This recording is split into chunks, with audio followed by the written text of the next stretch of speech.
start. Okay. Evening, everybody. Welcome along to this meeting of the Fire Authority. Before we start, I would like to draw members' attention to the tabled revised agenda. You should have it by the side of you. Basically, the order of items has changed. However, item numbers and page numbers have remained the same as the original agenda pack, just to add to the confusion. But basically, it's to enable us to bring the main business of the evening, the CRMP report, a little bit further up the agenda. After which we will take a 5-10 minute break to complete finishing off the sandwiches at the back, and then we can resume, so we can hopefully finish at a reasonable hour. Councillor Brooks and I, we noticed actually that Tottenham Hotspur are kicking off at 8:15 this evening. So I did think actually that this meeting might sort of supersede the whole of the meeting and exceed that. But sadly, it looks like we might be set for sort of some more humiliation because it might finish before that. But we shall see. We shall. I now tell people I don't support any organised football club. I tell them I'm a Tottenham supporter. Yes, we've got our own. Yes, anyhow, we're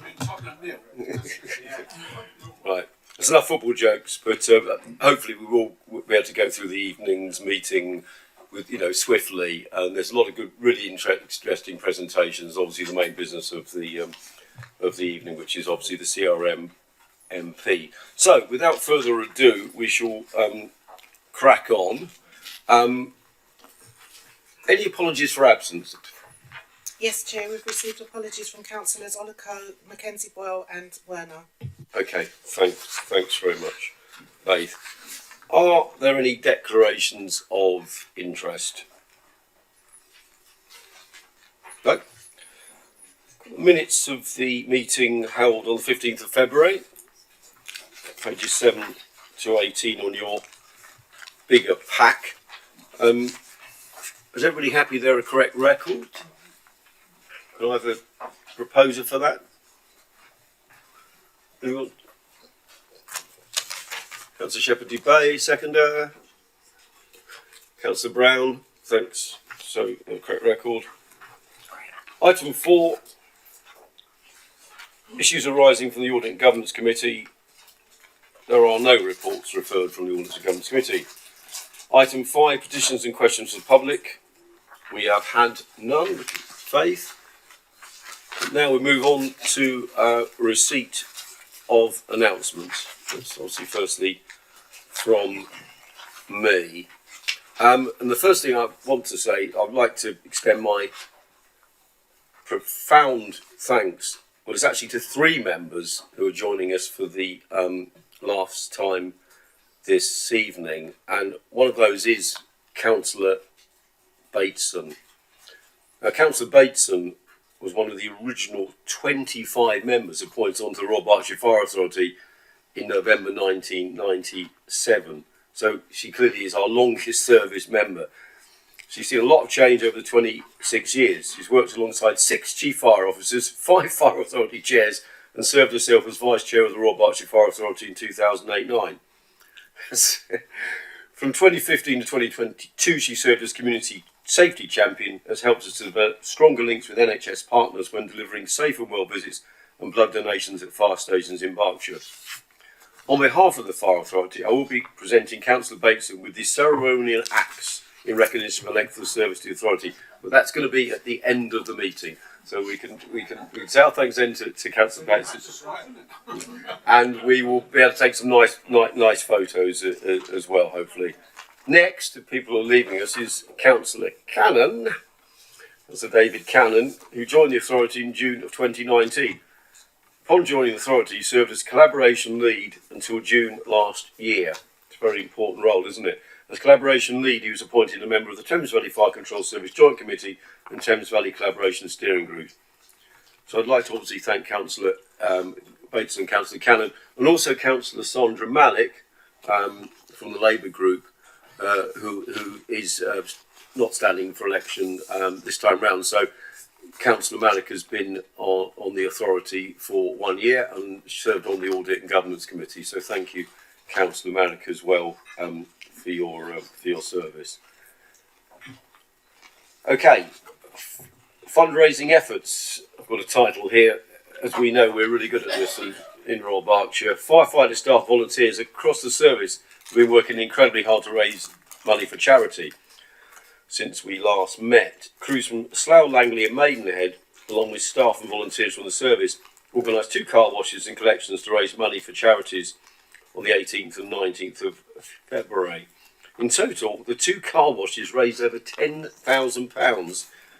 £10,000, and all the proceeds going to the Disasters Emergency Committee, Turkish Syria earthquake appeal, and the firefighters charity. So incredibly good causes. And 2 more car washes were held in March at Crowthorne and again at Slough, which raised a further £3,600 for the firefighters charity. On Saturday 8th of April, Bracknell Fire Station hosted a charity car wash, a collection to support those affected by the ongoing war in Ukraine and the firefighters charity. Thanks to the generosity of those attending, just over £2,200 was raised, alongside a range of household items that were collected to send people impacted by the war. So I'd like to thank everybody involved in the incredible fundraising efforts, and long may they continue. In addition to that, Royal Berkshire Fire and Rescue Services has donated a number of breathing apparatus sets to help support Ukrainian firefighters in the vital work during the ongoing war, and I can't think of a better place for those to go. In total, 90 BA sets and 300 air cylinders have been donated as part of the latest convoy making its way to Ukraine. The donation of this equipment is part of a national effort which has been coordinated by the charity Fire Aid UK and the National Fire Chiefs Council. Members of the fleet and equipment team have prepared the sets for donation and use by Ukrainian firefighters and other fire and rescue services, donating a range of other equipment and appliances. On April 26th, the vehicle carrying the equipment left the Hill Community Fire Station to join colleagues from across the country in Kent. And the equipment will be stored before being sent to Poland in the week commencing 1st of May before being transported to Ukraine. Again, thanks to everybody involved in that incredible effort. The summer internship scheme is about to start. It was very successful last year, and applications for the internship closed on 9th of April received a total of 45 applications, with 16 were invited to interviews and a group assessment at the service headquarters over the course of this week. The successful candidates would join the service on Monday the 17th of July, remaining with us until the Friday the 18th of August. On rotation, the successful candidates will spend 1 week at the following departments: business support, collaboration and policy enforcement team, facilities, programme office. They will also spend a day at various fire stations around the county and will all attend learning days, as with last year's cohort. And we know from last year what an incredible success this internship scheme was, and I know that the young people involved will again get great benefit from it. In association with Bracknell Forest Council, Crowthorne Community Fire Station has been hosting monthly happiness hubs. Like this. The Happiness Hub is a collaboration of support services offering mental health and wellbeing advice to individuals 18 years and over who live in Bracknell Forest and surrounding areas. It's a really great idea, this. The hubs take place on the 3rd Friday of every month between 11 AM and 1 PM. People don't have to book in advance, and visitors come and go as they please. And it says if any members would like to attend the next Happiness Hub, the session will be run at the station on Friday the 19th of May. So that's a good offer to everybody. Wants to have some happiness. Brilliant initiative. On an entirely more sombre note, many of you will recall the tragic incident at Early Road in Reading on Wednesday 5th of April. 2 people have now died following the fire. 3 others were seriously injured in the fire. However, due to the life-saving actions of the crew who attended, they're steadily making a recovery. And I think Wayne is going to update us a little bit more on that, but it's really very inspiring, the work of the people that were first on the scene at that incident. Over 40 members of staff attended the incident to tackle the blaze. The crews worked tirelessly into the early hours of the morning, spending over 6 hours at the scene. On behalf of the fire authority, I'd like to thank those attending the incident for their professionalism. It was an incredibly challenging incident. And I'm going to share a quote from Nick Dunbar, Head of Operations at South Central Ambulance Services, who also thanked our crews for their efforts. All of the ambulance crews commented on how good your personnel were with the basic life support. those early interventions have certainly helped to save the lives of those family members.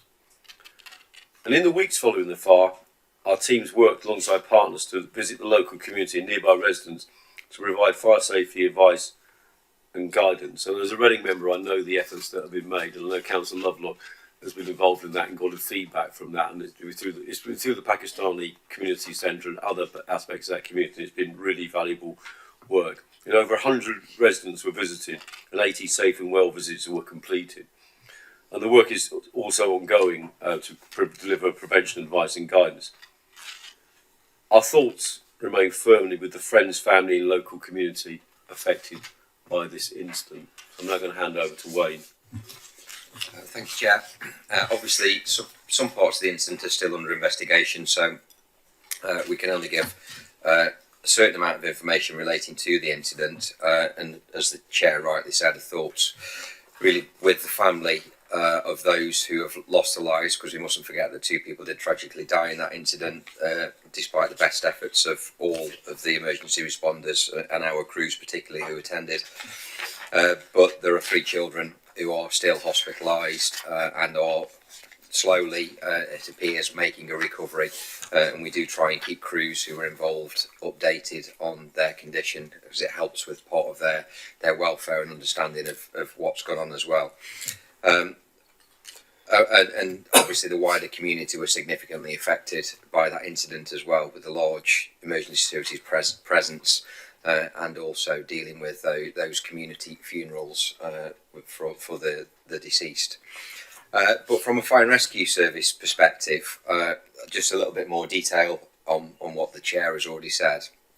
I think it's testament to the professionalism and skill right from the first call of the call handlers in fire control and the way they dealt with the incident, and the information that was passed to the crews before they arrived at scene, allowing them to make very, very quick access to the area where people were trapped within that property. So the first call to the first pump in attendance was only 4 minutes. In fact, we got 3 appliances in attendance in less than 10 minutes to that incident. The rescues, so there were 4 people rescued from the incident, 6 people involved, 2 were outside the property on arrival. There were then 4 rescues carried out by firefighters wearing a breathing apparatus and crews who were firefighting. And this is quite staggering, really. Again, the professionalism and the speed of all of that response coming together. In that the first rescue occurred 7 minutes after the first call. Second rescues were at 10 minutes, and the third rescue, and bearing in mind one of those rescues involved 2 people, and the third rescue was approximately 14 minutes from first call, which is incredibly fast, bearing in mind at the time firefighting action was taking place as well, because the staircase was compromised in the property and the rescues were all from the first floor of the property. The crews knew where to go because fire control had got the information from the caller and had passed it to the crews before arrival, and they had to fight their way upstairs in order to carry out those rescues. As you've heard from the Chair, we've then received significant praise from South Central Ambulance Service for the quality of basic life support that took place immediately that those casualties were rescued from that property. There was some quite significant basic life support taking place before they were removed to hospital to get the treatment that they needed. So the emergency response phase from end to end was incredibly professional. To the point where as well the fire investigation team were on scene quickly, trying to get very quick information to the community, because aligned with the faith and the cultural norms of that community, funerals needed to take place quite quickly. So we were very keen to work with community leaders to make sure that we could conclude any involvement we got with the incident to support those funerals that needed to take place. So that's kind of the operational side of the incident, which I'm incredibly proud of and think that the crews did a phenomenal job. There was a significant amount of welfare work undertaken, so officers on duty that evening and the following day, SLT members, the occupational health team, have all been in contact with all of the staff involved, including fire control staff, to make sure that any welfare needs from the crews that we're dealing with, I know it's their job, but they're still human beings, and it was an incredibly distressing, high pressure, very intense incident. So the welfare arrangements were put in place. We were receiving good feedback from crews and staff to say that they very much appreciate that, and it's giving them what they need. I think the important bit as well to follow up with then is, obviously it was a high profile event in a very close-knit community, and the family were very well known. So post-incident support was extensive and significant for the community. A large multi-agency coordinated event, various teams from Royal Berkshire Fire and Rescue Service, Thames Valley Police, Reading Borough Council, making sure that the right connections were made with community leaders, and there was joint communications that were sensitive to the community, to the incident, and to make sure we could get key messages out. We had 2 days of concentrated activity focused on the area around Early Road. During those 2 days, we were leafleting, knocking on hundreds of doors, speaking to occupants, offering safe and well visits.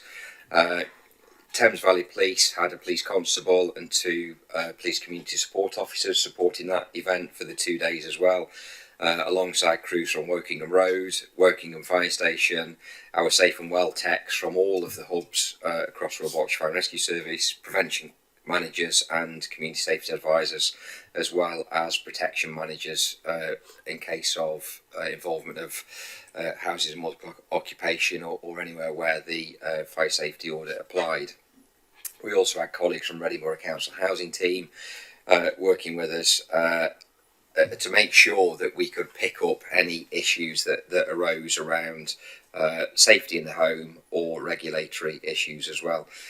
So from our perspective, it really was a one team for Berkshire approach, from the operational end, including fire control, right through to the prevention, protection, fire investigation and staff welfare perspective.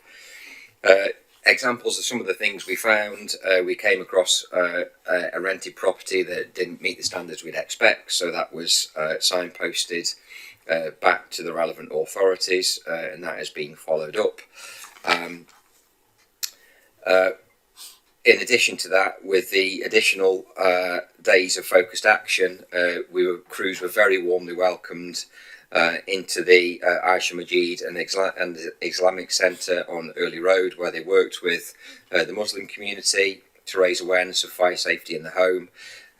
During that, they were able to reach approximately 600 to 700 passers-by attending prayers. We're invited to have dinner at the head table, and as a result we have had over 40 safe and well referrals into that community, which of course we are following up, and we've diverted some safe and well activity away from other hubs so that we can target that area and make sure we follow up and maintain that connection and link with that community. So very tragic event, incredibly professionally dealt with, and some very strong links forged with that community, and a lot of follow-up prevention activity, which hopefully gives members a kind of really good indication of the end-to-end professionalism that happens when, unfortunately, these tragic incidents occur. Thank you, Wayne, and for giving us that further detail. And I think it underlines the courage and skill and commitment of all those involved in that incident, and I think we should be very, very thankful for that. Okay, we can move on to item 7, which is recommendations to committees. Sorry, Colin. With your permission, Chair. Absolutely. Just something that's been missed off. I was listening on the radio, and I understand that our firefighter apprentices are undertaking some charity indoor bike rides this weekend to raise money for the firefighters charity. Firefighters charity is some 60 years old now, or 80 years old, I think. It was formed in 1943 during the Second World War, and I just wondered if you've been told about our firefighter apprentices that are raising money for that very, very good charity. Well, thank you, Councillor Dudley, for raising that, and I think I've seen something on social media, but additional chairs announcements. But yeah, again, fantastic. Wayne, do you want to Yeah, thank you, Chair. Councillor Dudley. Yes, just to confirm that crews are taking part in what they're calling a castle-to-castle bike ride, so covering the distance from Windsor to Balmoral Castle on static bikes to raise money to celebrate the coronation weekend and to undertake fundraising for the Firefighters Charity as a team as they come towards the end of their training before they get posted onto stations. Hopefully we can update everybody on the success of that and their fundraising at the next meeting. But thanks, Councillor Dudley. Okay, so move on to item 7, recommendations of committees, which is to note item 16, the Member Development Strategy, was recommended from the Audit and Governance Committee on the 28th of March 2023, and obviously that's an item later on the agenda. Item 8, questions from members on the Standing Order 30. There are none. Item 9, notices of motion on the Standing Order 44. There are none. Which moves us on to item 10, which is London Fire Brigade Culture Review Audit Gap Analysis presentation. So I think this is Wayne. Thank you, Chair. Members will recall that we committed to bring an update on our progress against the gap analysis we were undertaking as a result of Nazir Afzal's independent report into the Culture of the London Fire Brigade that, as you're aware, has subsequently been followed by the HMI CFRS Spotlight report on culture in English Fire and Rescue Services. So a bit of background and context. This isn't new to the sector, which is why we have an EDI member champion. It's why the organisation focuses on values, why we have such a clear set of objectives which we refresh around equality, diversity and inclusion, which you will recall were updated last year, and also why we have quite a comprehensive EDI action plan to support that. But this isn't new. The context, some of those documents as a snapshot there go back to the late 1980s, 2002. The thread through all of those documents are challenges about the culture within UK and English fire and rescue services, and the fact that progress is not being made quickly enough and doesn't go far enough. And of course, the tragic suicide of a young firefighter in London Fire Brigade it is what caused the Commissioner to have the independent review undertaken. And since we've fallen under HMI CFRS inspection, you'll know that they have an anonymous reporting line. They also carry out a lot of staff surveys in relation to understanding the culture and the progress that fire and rescue services are making. So that's more recent. But the thread right through all of those is that we need to do more and we need to go faster. And Nazir Afzal makes comments such as, let this be the Me Too moment for the fire and rescue sector. And that some of the findings in the London Fire Brigade will not only be contained to the London Fire Brigade and are likely to be elsewhere, even though his remit was only the London Fire Brigade. HMI CFRS go further than that, and obviously cite most fire and rescue services that they have received some kind of anonymous report from. All in all, within those more recent reports, there are 23 recommendations to the London Fire Brigade. That was what we started the gap analysis against.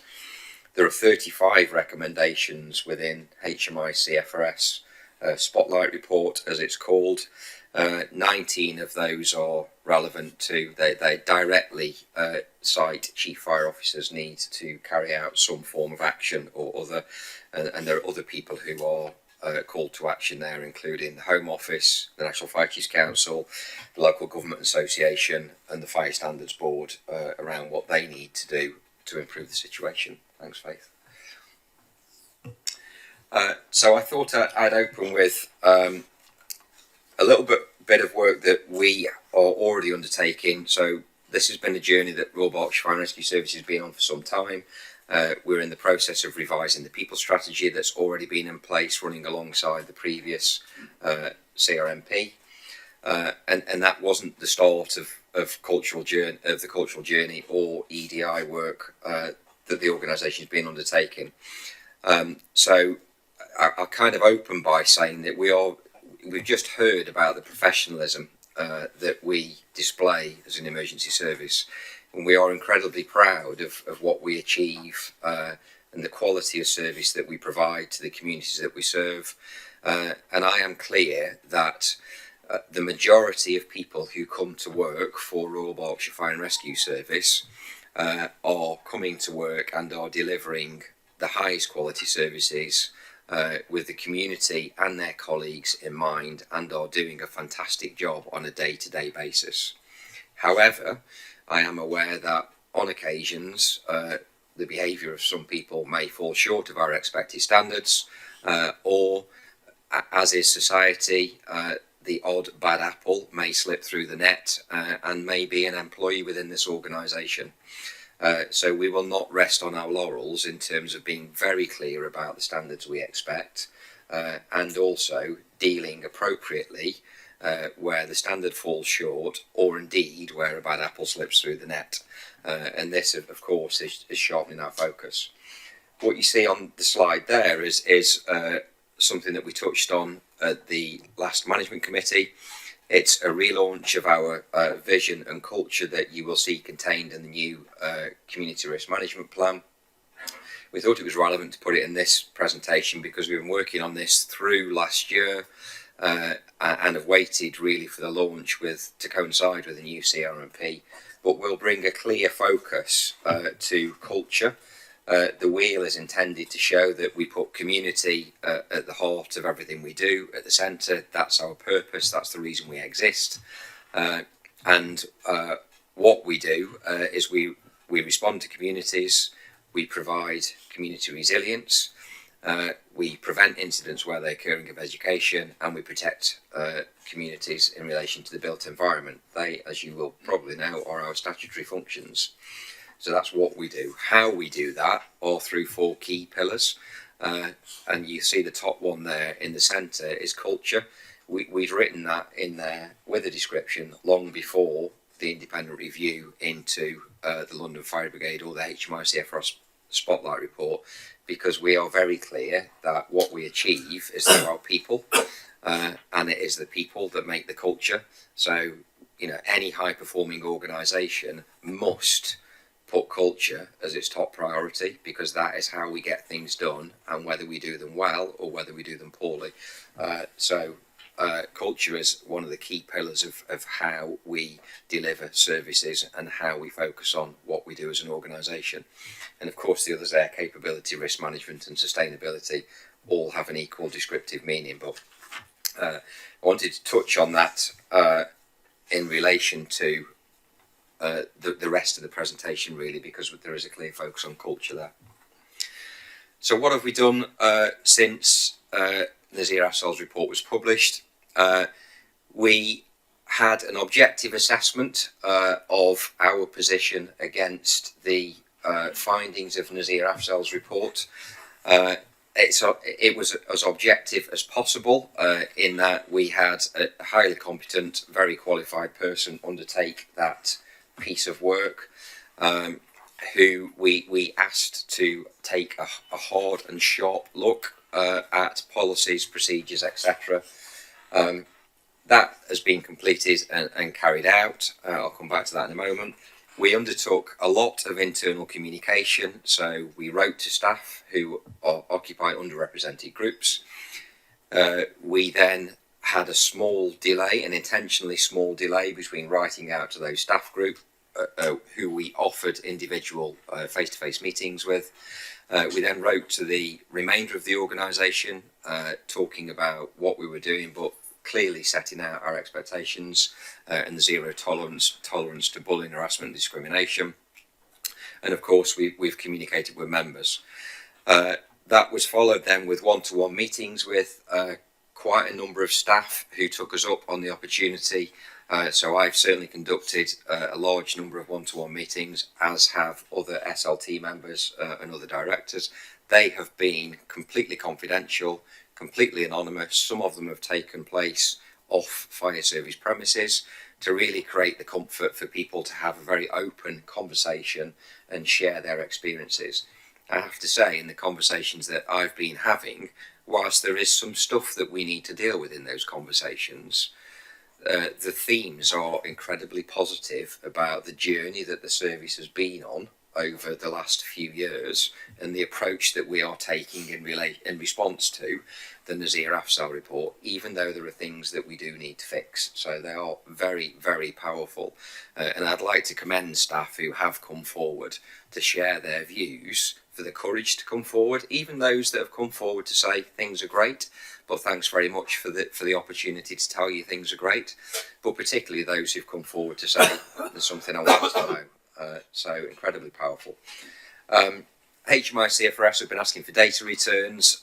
We'd already started to compile, thankfully through Becky and the HR team, notes of historic discipline and grievance cases and an understanding of the past history, so we could look at themes that were contained within them. Then subsequently HMI CFRS asked for data returns in relation to that, which were forwarded on.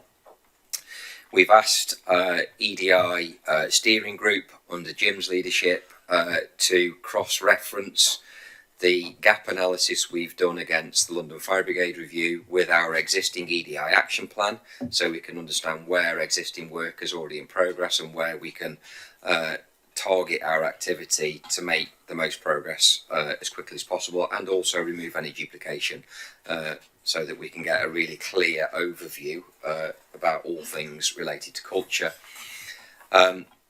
And Nikki and I have started to scope the outline of a programme of work which will bring all of that information together, and under a formal programme of work, something along the lines of the RBFRS development programme, we will put in place a clear roadmap for what we want to do in terms of cultural development of the organisation, certainly for the next 3 to 5 years, the life of what would have been the people strategy that will come forward to authority but will probably have a different name. Thanks, Faith. You can see there in the EDI action plan that I've just referred to, there are already 16 actions supporting the EDI objectives, and I've touched on the number of recommendations in the 2 reports that are currently live.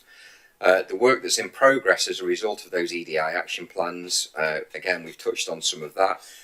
We're cross-referencing and consolidating those actions, and in June we are planning an all-staff conference that will run over 2 days, so we can really reach out and have a deep dive into culture of the organisation and get staff engaged in the kind of co-design and the support of the development of that programme for the organisation. We're also establishing a staff engagement and advisory group, so we've already got the EDI forum that's got specific terms of reference, but we want a reference group that we can go back to where we can test ideas, they can generate ideas, but again, we can also take that vertical slice of the organisation to make sure that there is full contribution and engagement in the solutions that we put in place and move forward.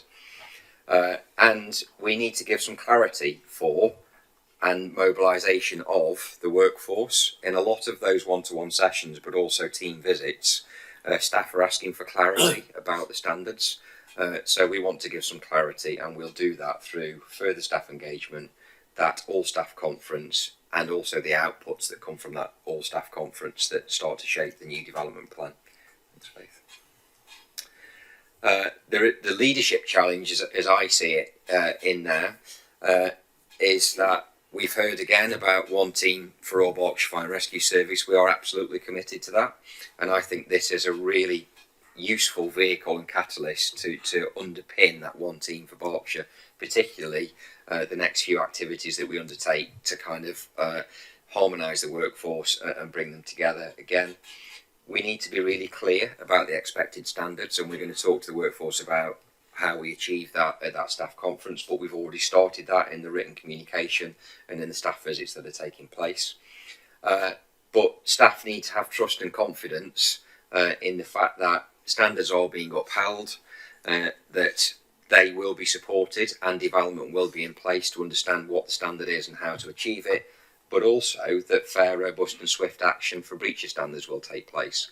And that could be from informal action through to people losing their jobs, and that really needs to be probably more victim focused as well, because I think historically that is probably something we can learn from in other parts of the country, that we do need to give more attention to the victims of bullying and harassment.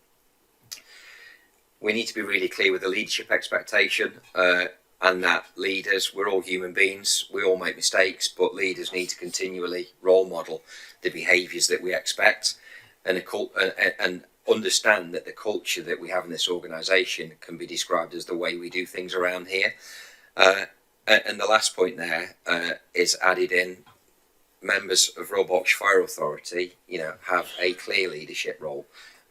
You are, the legal entity that constitutes the provision of Royal Berkshire Fire and Rescue Service. Your leadership role is critical. So my kind of leadership challenge, if you'll forgive me, extends to you as well as Fire Authority members, and that's the support as your Chief Fire Officer that I need from members, is that you are also continually role modelling the expected behaviours and standards that we're striving to achieve, and that you are ultimately owning in the strategies and policies that you agree and sign off in this meeting. So we will commit to keep you continually updated in the work that we're doing, and you'll see later on that the member development strategy clearly demonstrates how we'll achieve that and links to the Fire Authority leadership role. The final point I would make, because it would be remiss of me, the gap analysis does contain red, amber, green elements. It's been through a couple of cycles. The themes that are coming out that we think are the highest priority things that we need to focus on relate to things like a cultural dashboard. So how do we understand what the dashboard is, what our culture is, how do you measure that? Quite difficult to do. Community relationships and how we build relationships with communities to support positive action and success planning and talent management. And I can say that all three of those things are on our radar. One wasn't, that's the culture dashboard. We do not intend to design that internally ourselves. The National Fire Chiefs Council, in response to these reports, are putting resources into designing a cultural dashboard. We will not reinvent the wheel. We will look at that and look how we can best use that as soon as it's available, but they are prioritising it. Community relationships was work that we'd already got underway anyway, and you can see from what we've talked about with the Early Road incident that we're keen to take every opportunity to build relationships with communities. And the succession planning and talent management is already on Becky's business plan around talent management, which again is taking an NFCC tool, making it appropriate for Royal Berkshire Fire and Rescue Service, and making sure that we do have talent management and succession planning in place that links to all of our other leadership programmes. So some areas that we had scored ourselves as red, but that's because we hadn't started the work, even though it was on a work programme, and we will now look to how we can accelerate that as quickly as possible. Thanks, Wayne. Any questions or comments, Councillor Brooks? Thank you for that, Chief. I would have liked a couple of examples of the actions that London are taking. You talked about 16, but you didn't give examples, and that could have brought it to life in terms of what they're facing. And the other thing, and this may happen and it's passed me by, but do we do a staff survey here regularly? And I think we do, yes. Colin's nodding, but I can't recall some of the results of that. Do we do it annually, particularly with this sensitivity? So a couple of points that way. Yes, we do a staff survey, and we analyse the results. We are talking about the next staff survey and making it more culture focused. So dates for that to go out. Becky, have we got a date for it? Or Nikki? Yes, all right. So we just want to, it's there, it's ready to go, we're just waiting to kind of sign off and do things, so it'll probably be after the staff conference in June. Thank you.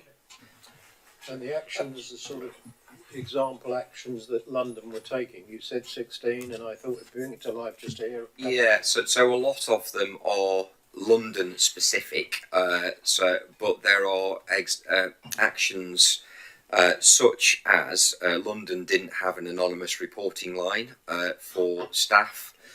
We have a line called Say So the areas where we were already in good shape, the how investigations are conducted and how objectively they're conducted, and the training. So London, as a result, has now outsourced all of its investigations relating to discipline. What we've done in relation to that is we will be reviewing the training that investigating officers or staff who could be required to conduct investigations receive, to make sure that's refreshed. But we also already have a mechanism in place where we can go external for certain levels of investigation, and we have done that recently. So those are a couple of the areas. There's something in there for London about body-worn video. That's an example. So some services already use body-worn video cameras, very similar to policing.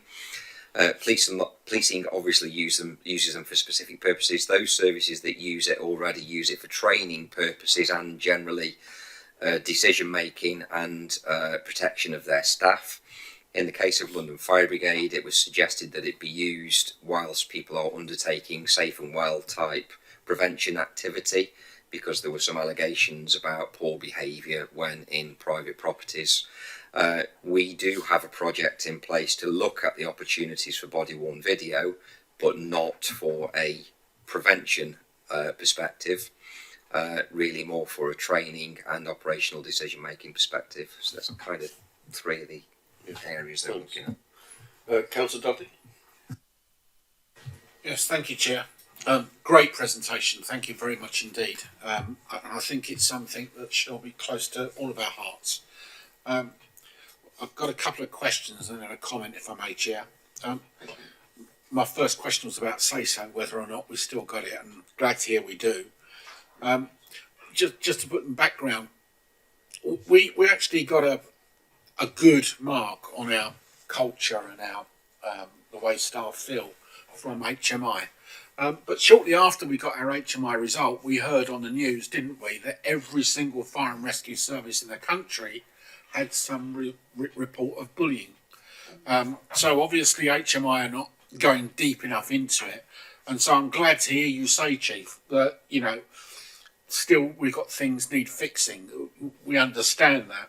And the problem is that people that are suffering bullying or harassment are often feel as though they don't have a voice, or they feel afraid to raise their voice. So you know, it'll be nice to know of action plans where we can, if you like, dig deep to those hard to reach part of our community.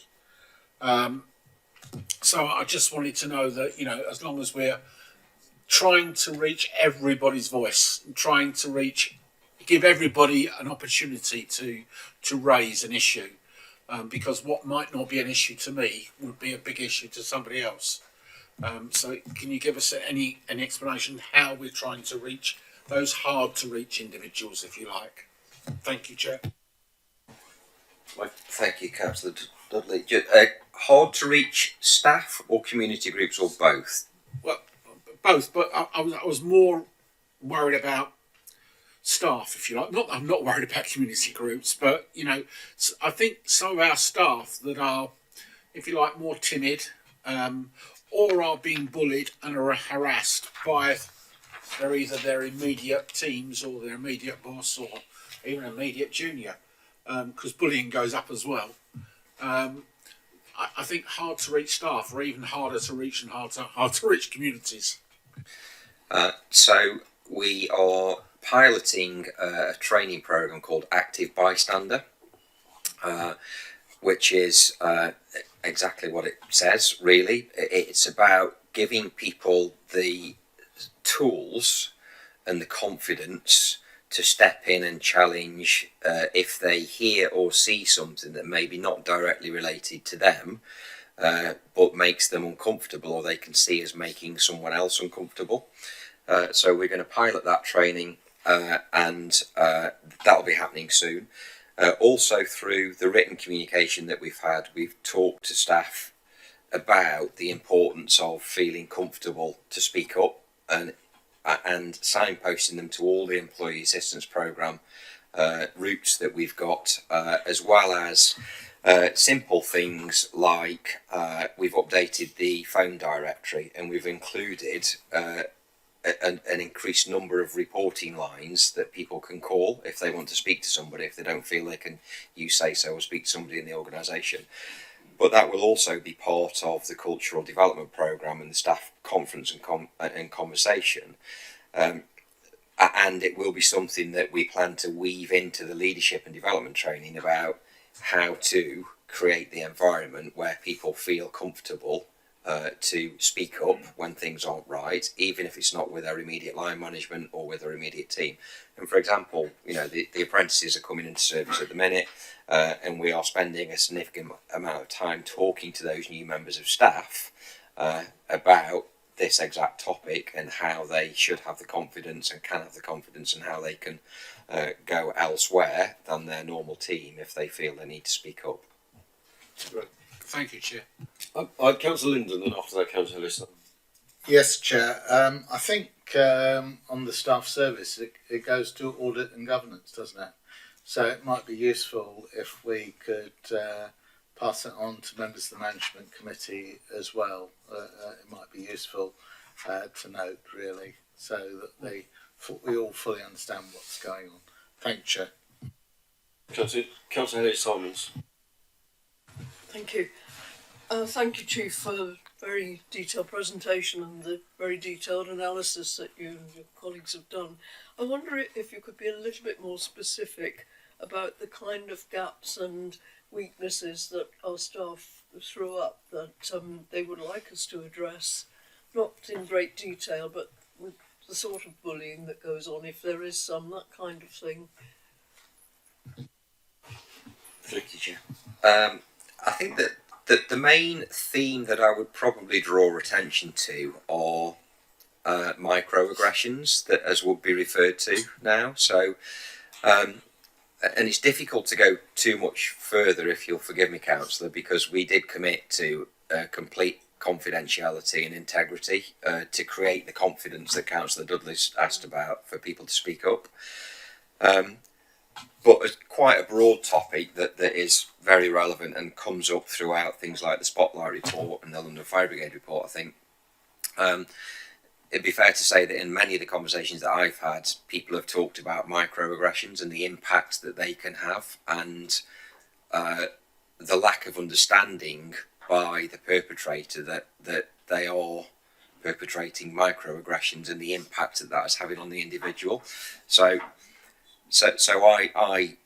my belief is that through more communication, more dialogue, very clear about standards and more training for staff, coupled with things like active bystander training, so people aren't left to deal with those situations on their own, that is how you start to educate people to understand that they may be perpetrating microaggressions or the behaviours and comments they're making might be offensive to other people, even if the intent isn't to be such. It's just a greater self-awareness, isn't it, that we need to include in the cultural training. Councillor Brown. Thank you, Chair. You spoke about the HMIC FRS requested data returns, and you said they were historic returns you were requested for. How far back? Thank you. I think they asked for 5 years, didn't they? They asked for 5 years of data. We'd gone back as far as we got records, so we gave them the data they wanted. Okay, any more? Councillor Ludlow, sorry. Thank you, Chair. Yeah, that just it's very good, this, and obviously we'll get report backs on how it's going. But I was just wondering, in the meantime, how are you ensuring that the people who've been brave enough to come forward and report something are getting adequate feedback? Because I know sometimes you get a situation where it can take a long time to investigate, or people are busy and so on. I mean, how are we going to ensure that staff have the confidence that things are being taken seriously and action is being taken? Thank you, Councillor Ludlow.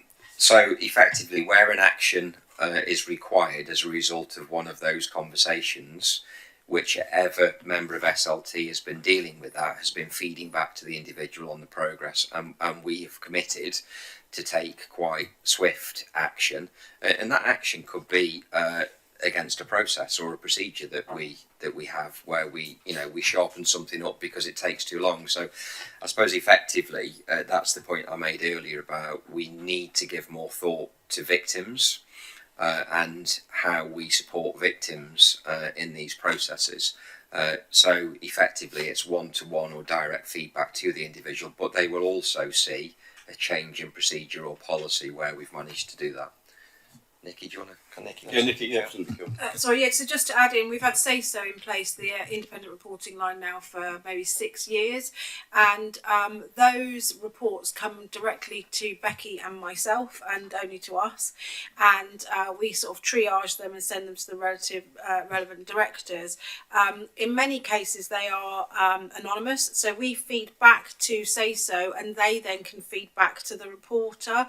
So in some cases, there may be an investigation almost outside of an actual, the victim may not name themselves. So just to close that loop as well, we do feedback through the Say-So directly reporting line so that they can close that loop as well. Thanks, Nikki. I'm looking round anymore. Okay, thanks so much, Wayne, and the officer's very comprehensive report. We're obviously an incredibly important area of our business, and obviously members do have a significant role to play in this.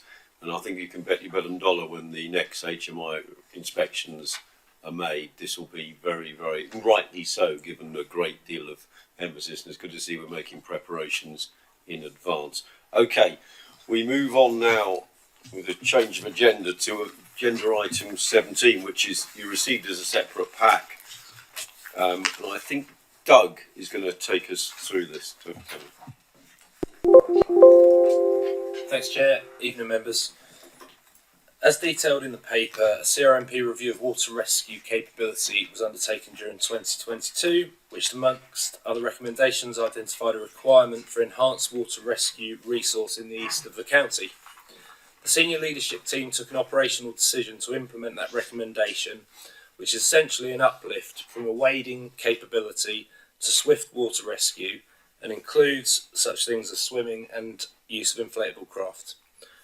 This additional requirement was built into the SAFE, which members approved in February 23.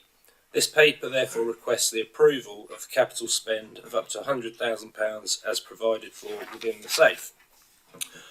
The exact location of the asset is still subject to a staff consultation process which concludes tomorrow morning, but it will either be at Slough or Langley Fire Station. Regardless of the location, the spend will make provision for purchase of equipment, PPE and upgrades to facilities in relation to storage, cleaning and decontamination. There are other associated costs such as training that will be absorbed within existing revenue budgets. I'm happy to take any questions, but as per the paper, officers are requesting the approval to release the £100,000, which will allow us to move forward with implementation in a timely manner. Questions? Councillor McElroy. Yeah, just to come in as a comment, thanks to the officers for all the work on this. I sat down with them and really did my absolute best to try and cross-examine examine this, and for the life of me I really couldn't come up with anything that didn't lead to recommending this being the right decision for practical and moral reasons, even if we don't have the statutory obligation to deliver this. I think, without going into all of the examples as to why it's the right decision, I think the most compelling one that came up in that discussion for me was that we don't want a situation where our firefighters are under extreme duress and pressure from a distraught public, obviously, wanting them to help, and them wanting to help because, of course, that's what they want to do, are pressured into doing something heroic, if not unwise, but a little bit unwise, without the right training and or kit to keep them safe.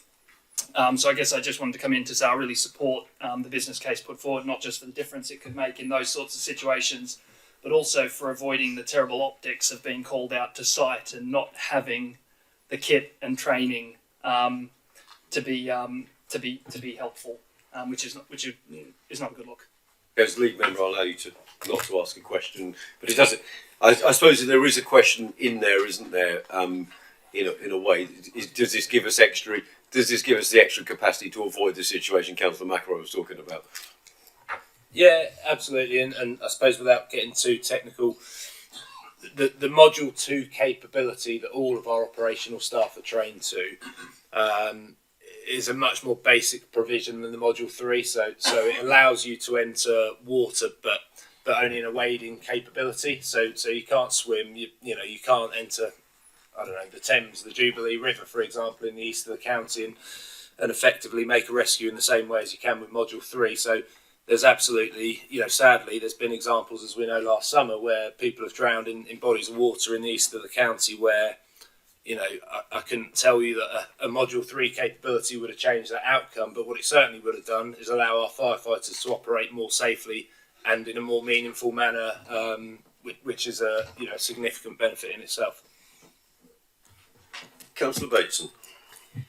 Yes, I think a lot of the drownings that have happened have been in the Windsor area, very much so. And in fact, it was about 2-3 months ago where one happened at the new hospice, Yes. just outside there.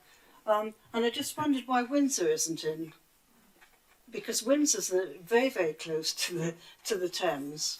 And especially as so many Windsor people. There's Liquid Leisure as well, which is Doug. Yeah, happy to try and provide an answer to that. So the review that was undertaken, the scope of that review obviously was to understand our requirements, if you like, against the risk.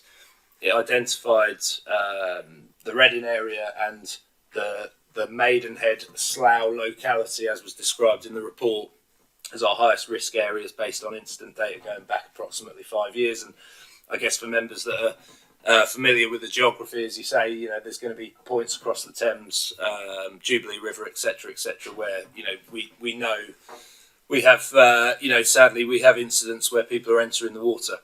The recommendation that came back through that report was essentially to support a move towards Slough or Langley, predominantly based on response to the incidents that we know, so that incident profile, also based on facilities, staffing arrangements and other such things. So Windsor, for example, is a satellite station out of Maidenhead, and although it is a 24/7 station, the crewing arrangement doesn't quite support that sort of addition of a new capability such as Slough and Langley would, essentially.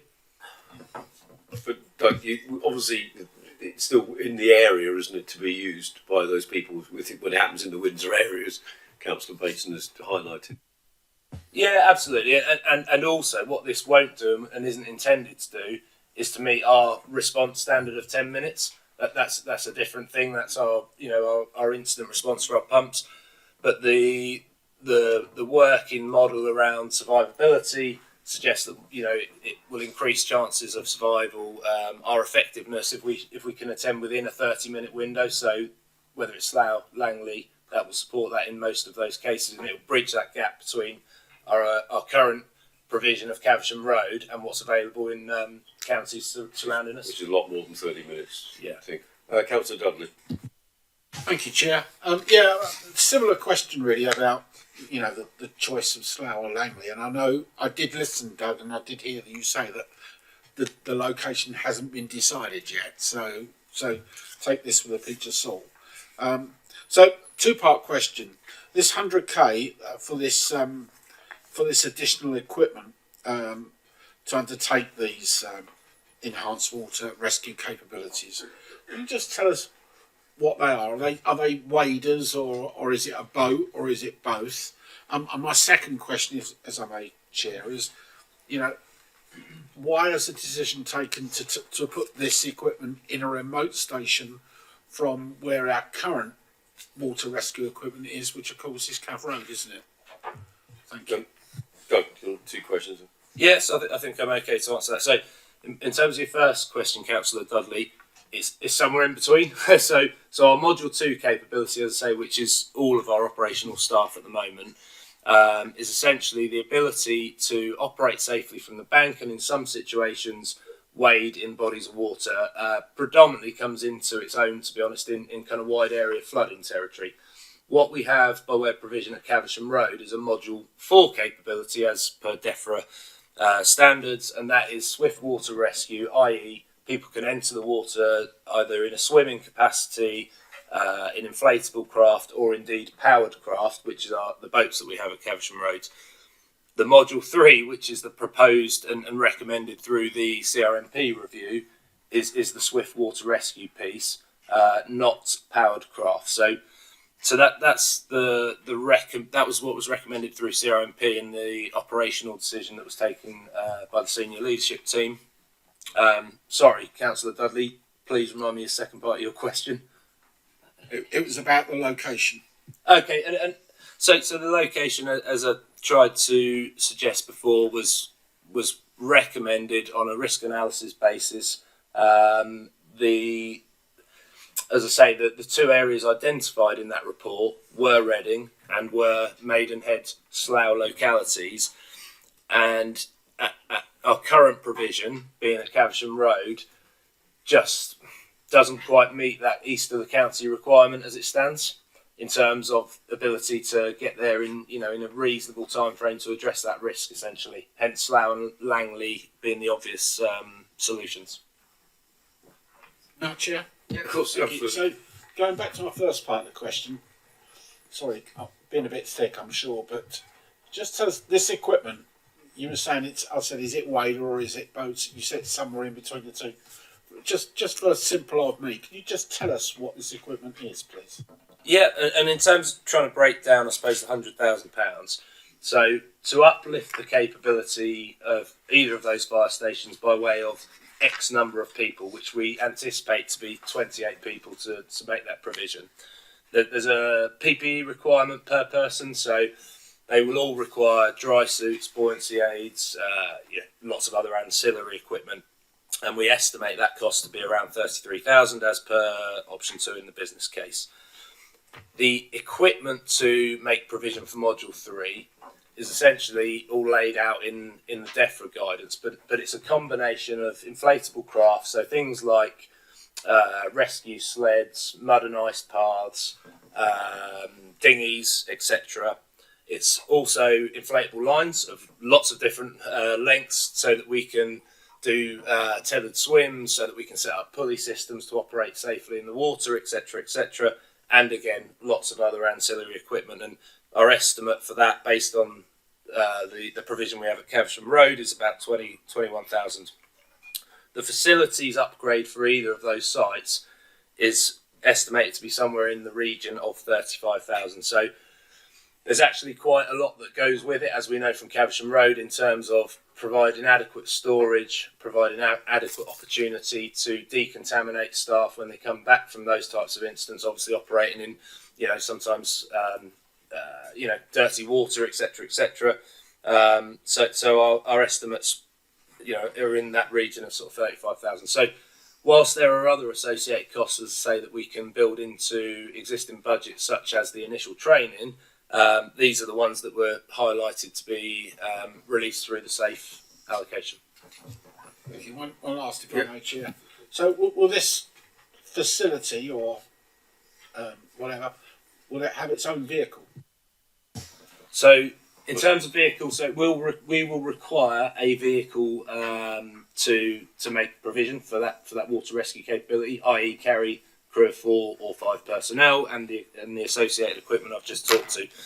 The intention, certainly with a view to trying to expedite getting that capability on the run as quickly as we can, is to utilise something out of our existing vehicle provision.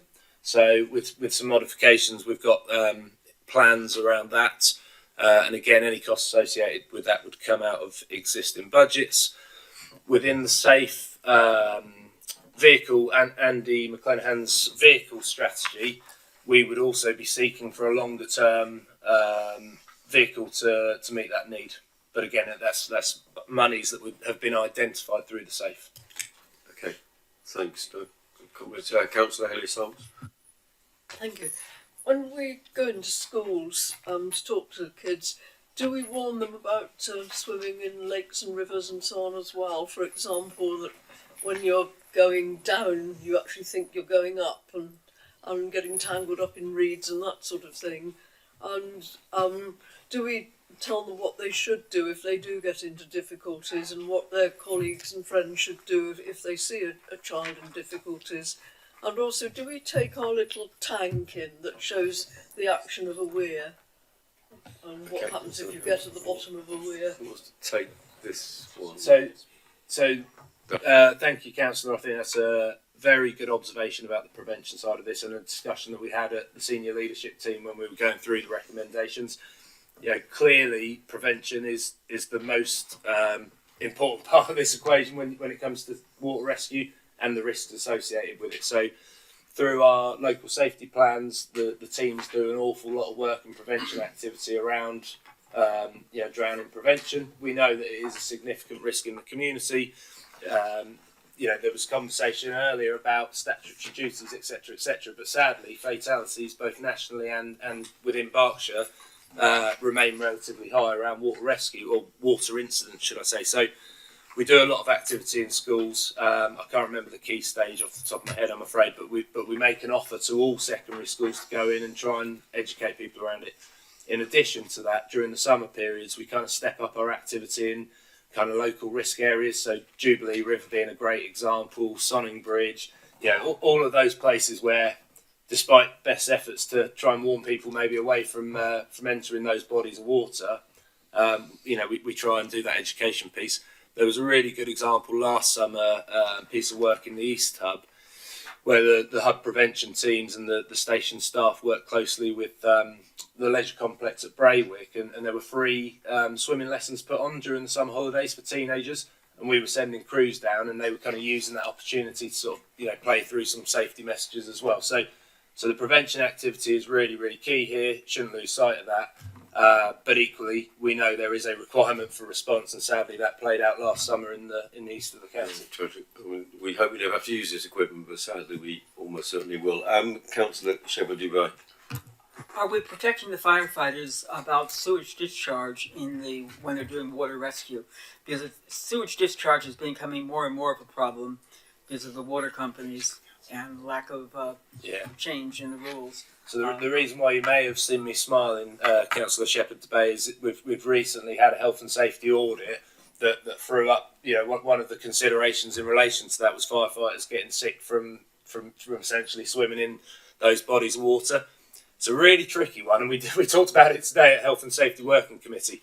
There will always be a need, particularly for our Module 3 trained staff, to train in the risks that they might have to go into in those incident scenarios, and that will clearly include bodies of water like the Thames, for example. And we risk assess. We put the things in place that we can do to support safe training, safe systems of work. We monitor any health sort of impacts, if you like, numbers of staff, severity.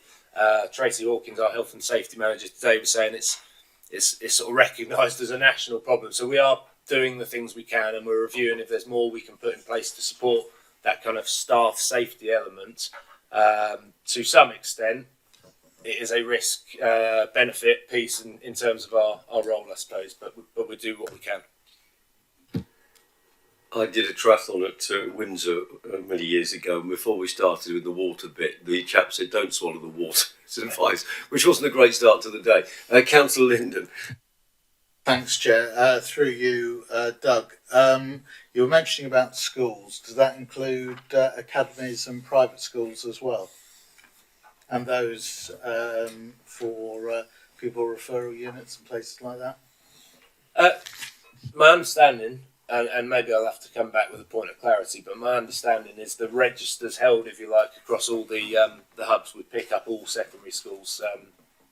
But I'll check as a point of clarity. Thanks, Doug. Okay, thanks very much. A lot of very good questions. When it gets to the bit where we're going to sort of move the actions, I'm going to move the actions. Councillor Lacroix seconding as lead member. Anybody want to speak to this item? Right. Councillor Elliott-Simons and Councillor Tucker. I really welcome this report, actually. I think it's very important that we do start to look at these, because there have been as many tragedies in the eastern end of the county. I don't know whether as many literally, but there have been a lot of tragedies over there as much as in the west. I remember one from last year at Hurley, for example, and there have been at least one, if not two, in Windsor, in lakes and so on there. I just wonder, I know it's not been decided yet, but when we're thinking about where to locate this, whether Slough would be a better place than Langley, because it's further west, and then I think it's actually more easy for them to get to all of these locations around here than Langley, which is 2 motorway junctions further up, and a good 5 or 10 minutes further to the east. When I was doing an LGA peer review of North Yorkshire a few years ago, they had some superb leaflets about water safety. They were distributed in doctors' surgeries, libraries, schools and so on, warning people about bathing in lakes and rivers and telling them what to do if they did get into difficulties, but much more so giving a really stark warning about not doing it. I wonder if we could perhaps print the same and distribute them around. Sorry, that's a bit of a question, but it's a No, bit, I'm sure there's people making notes, but no, thanks for that. Councillor, I'm going to go Councillor Brooks and Councillor Dudley.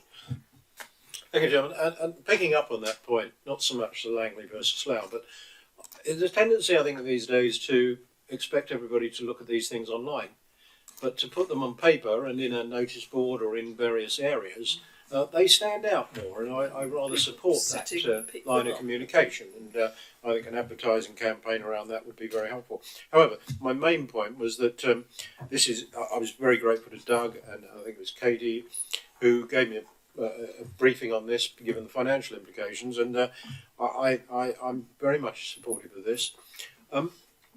We say in these meetings more often than not about this is not a statutory responsibility, but we are a rescue service, and frankly, if I or anybody I knew was in trouble in a river or in a water-based situation, who am I going to call? I'm going to call the fire service, and it's part of what I think is our rescue raison d'etre. And so I'm all in favour of this, and we ought to be, frankly, funded for it. But I would not ever support us resiling from actually, looking to deliver this type of rescue. So fully supported. Thank you, Chair. Well, it's covered in the next item on priority 4 and the CRMP. Councillor Dudley. Thank you, Chair. I fully support this paper. In fact, I'm wondering if it goes far enough, really. Just the fact that we're only looking at basing this in one part of Royal Berkshire Fire and Rescue Service is a bit of a shame, because it would be nice if it could be split between two. But I understand that what you're saying is you want to train like a whole station.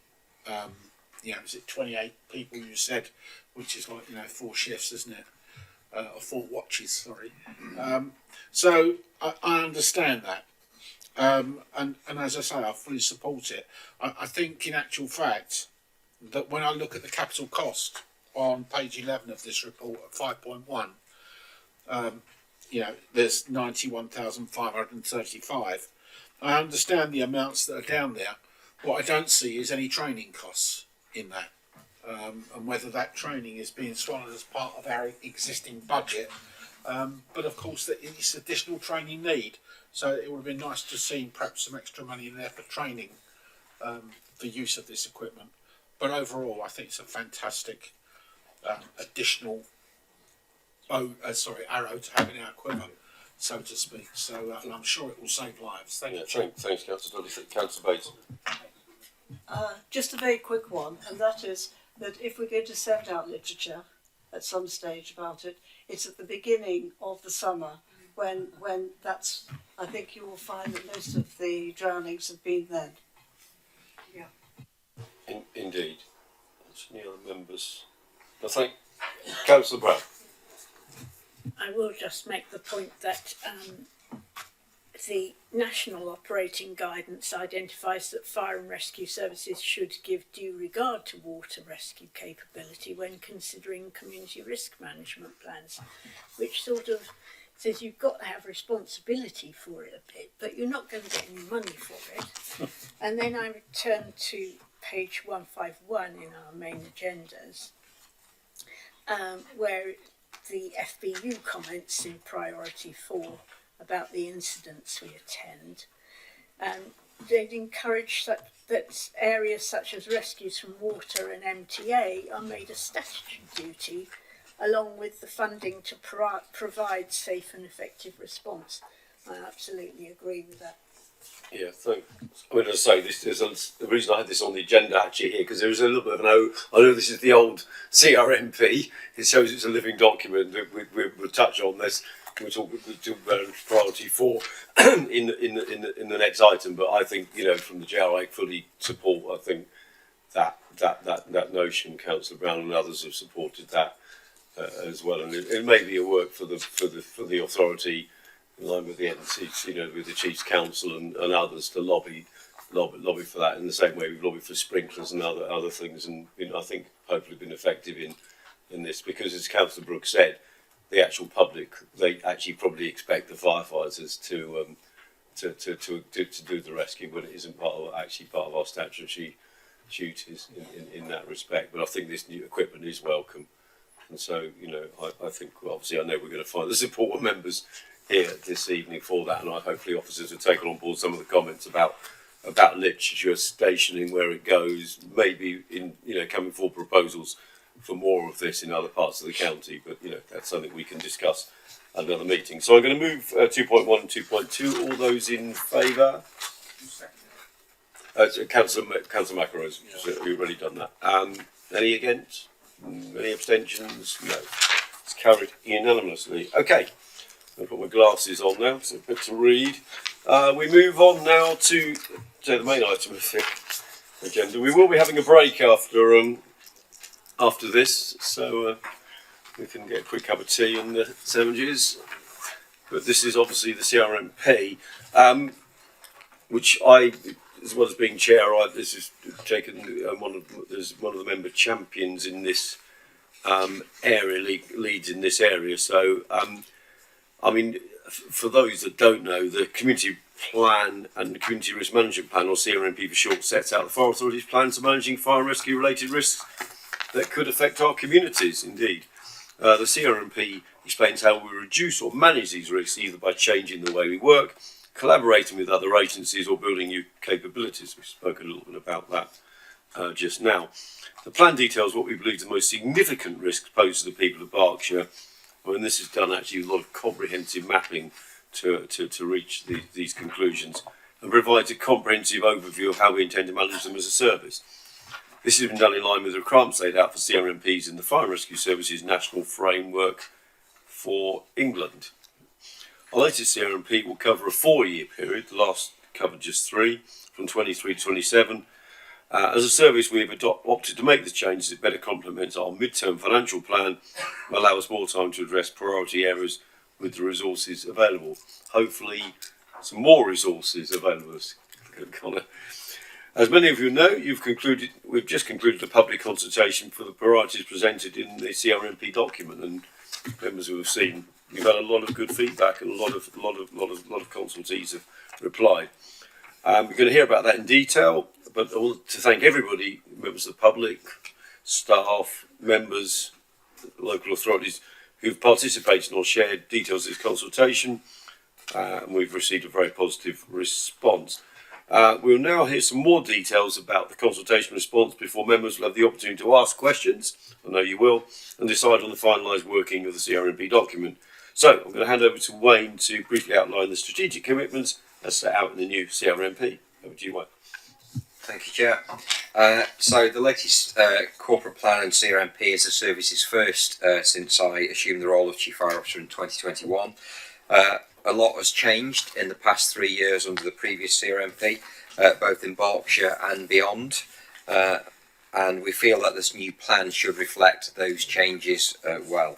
The CRMP is built around a new set of commitments that will help guide Royal Berkshire Fire and Rescue Service through the coming years. Previously, the service had maintained the same commitments through the two previous CRMPs, or IRMPs as they were known at the time. As a service, we therefore felt that now was the time to embark on this change of course to reflect that those recent changes in the life of the previous CRMP and the challenges that we face over the next 4 years. So the new CRMP has been produced to best prepare us for the challenges of the future and to put the service on a strong footing for the next 4 years. And I'll now hand over to Tim and Paul, who will take you through the detail of the consultation and those commitments. Thank you. Okay, guys, over to you.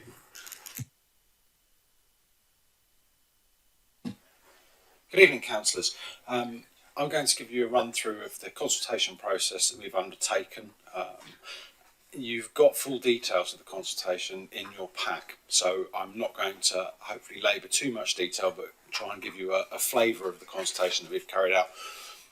And I'll take some questions at the end if you want any further clarity. But really, it's important for us to ensure that you have confidence in the consultation process that we've carried out, and that it's been sufficient, of sufficient depth, and is robust enough to withstand public scrutiny should that happen. So the screen that you can see is a highlight. It's really an overview of the whole consultation itself. We ran our consultation for 11 weeks and we received 662 responses to the public consultation. There are a total of 548 comments received.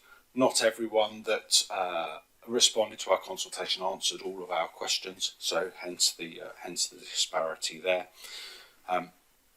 The Corporate Plan and Community Risk Management Plan consultation was widely publicised across our digital channels, including our social media platforms, on our website, on the intranet for our staff, and online and in local media.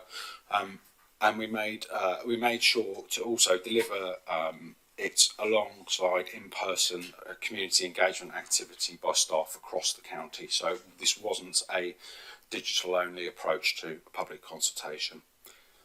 Our digital impact reached nearly 60,000 people through our social media channels, and we had over 1,600 views of our website. So we felt that the digital part of our work was really successful this time around.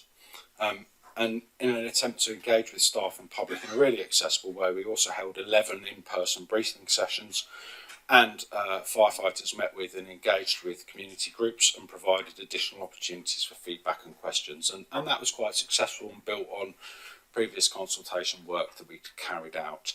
So we utilised things like blood donor sessions on station to take that opportunity to pounce upon our captive audience and voice our consultation, get them to answer our consultation, which worked really well. And we did some engagement directly with community groups that we'd reached out to, and some of that came from members' recommendations for community groups for us. And of particular note for me was an engagement at Wokingham Blue Watch carried out with CLASP, which is a charity for adults with learning difficulties in Wokingham, and we took our consultation to them.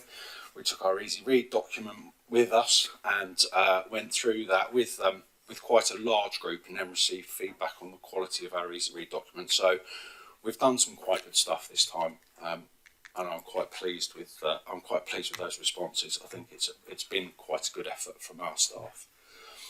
In terms of the highlights for the consultation, this is just an overview really of how our responses were broken down across the different unitary authorities. And on the left hand side of the screen is a breakdown of who the respondents were, although the eagle-eyed amongst you will note that it doesn't add up to 100%. That is because we gave people the opportunity to select multiple groups this time, and we'd had some debate about how to do this, and in the past people had felt uncomfortable about being a member of staff and a resident, so we gave them the opportunity to do both this time, which I think was useful, but made it a little bit more difficult to analyse the findings of our consultation. click. Could you do the next slide? Thank you. It's good news. We had a 66.3% increase in the overall level of response in this consultation in comparison to the 2019 to 2023 RMP consultation. We saw a particularly large increase in the number of responses that we had from organisations and groups. So that includes businesses and organisations from local resilience forum partners and charities as well. So we pushed quite hard and we did quite well. We had seen an increase in the amount of females that responded to our consultation this time round, and also an increase in the amount of respondents that have a disability or stated that they had a long-term health condition. And again, we think that's come from some of our reaching out to charities and the in-person work that our crews have done. We've had a very slight increase in people from the Muslim communities and gay and lesbian respondents to our consultation. So there is some improvements, but there's clearly still some more work for us to do to get to a point where we have a really representative consultation, but we have made some inroads. Oh. Right, so it's really important to us that our consultation conforms to the government's consultation principles and the gunning principles. We worked from the start of the consultation to design it around these, and we built our timeline of consultation to be compliant to these consultation principles. And indeed, Royal Berkshire Fire and Rescue Service has a consultation strategy which has been reviewed by the Consultation Institute and mirrors these principles of good practice. So we are confident that our level of compliance is as good as it could be this time, and I hope that authority members will echo that belief. We carried out a benchmarking exercise. So this is a data set that came from the National Fire Chiefs Council. There's a community engagement working group. They had asked for data from other fire and rescue services about how what their level of consultation response looked like for their community risk management plans. And I'm pleased to be able to report that certainly in terms of responses, we are at the top of that data set. It's really good news. The only caveat being this obviously isn't all fire and rescue services in the UK, although there aren't any major metropolitans in there, which would obviously skew those numbers somewhat. So these are comparable semi-urban and rural shire type fire and rescue services. But I hope that will give you some confidence that the team that worked on the CRMP consultation worked really hard and have delivered, certainly in comparison to our peers, a good response. So, learning. So we've said it's a good response. I'm quite pleased that it is, and I think that we have done well. But we are not in a position where we're going to rest on our laurels. There are clearly more things that we can do to improve, and organisationally, we do believe in continuous improvement, and we will build on the position that we find ourselves in now. And reflecting on the consultation that we've just done, we did take learning from the previous consultations we've carried out. So during our automatic fire alarm consultation, we had identified that mobile devices were really useful for our fire crews to be able to access the consultation when they were out and about. We did that again this time. It worked quite well. We used staff members to reach out to their own contacts to really improve our reach out into stakeholder groups. We've done it in the past. We really pushed it this time, and we think that worked really well. Previously, we did quite a lot of tracking of activity. This time, we've built a full tracking document, and that is included as part of the consultation report, so you can see from a transparent point of view all of the activities that are undertaken across the service. And And further to our effort to be as transparent as possible, we've also included all of the consultation responses. So every comment that people have made is going to be publicly accessible, and we'll follow up post-consultation with a "you said we did" type document, so that we can show people that we've listened to what they've said and acted on it where appropriate. Obviously, there were a few slightly inappropriate bits of feedback to our consultation, so we've not acted on those, but there we go. So looking forwards, what are we going to do? Well, we still have to improve our engagement with seldom heard groups. We need to find more ways to understand what those communities need to access our services, and for me, that's about increasingly trying to find ways to remove barriers that make our services inaccessible. It's our duty to make that happen, and not to expect communities to be able to come to us. We have to be available to them, and I think that increasingly will require us to invest time at a local level to build relationships based on trust and respect. And I think we've seen that played out at the Early Road fire with our crews working really hard to do the right thing. And I think that as we develop those relationships, that will help us to consult effectively, which will help us design better services and deliver better services out to the community. So I hope that Fire Authority members feel assured about the quality of our public consultation process, and I will take any questions that you have about our consultation. Questions, members? Councillor McElroy, then Councillor Lynn. Thanks, Chair. Do I ask a question to you or directly to the... Cheers, Tim. Thanks for this work. I mean, seeing those numbers and at the top of that table there is obviously must feel very rewarding for you and your team. I think my favourite bit of that is the bit where you mentioned the debate over whether to allow respondents to check multiple boxes for where they're from. And I guess the reason I like that is it provides, that little window provides, more reassurance than anything else you could have said, that you guys are obviously thinking deeply here about the methods and the data and what they're actually telling you. It's also obvious from the work that you tried a lot of different ways to reach a lot of different kinds of people, and I think that's really, really commendable. But I guess my question is, what sorts of skews and blind spots do you think still remain in the data? And this definitely isn't a criticism in what you've done. I think you've done everything as well and as reasonably can be. This is just sort of an inevitable part of these sorts of surveys. I'm just interested to know whether the data skews in one way and whether you've got loads of one kind of person that'll really create an anchor within the data set, and whether there are any blind spots where you might try and find people for next time. Thank you. So are there skews?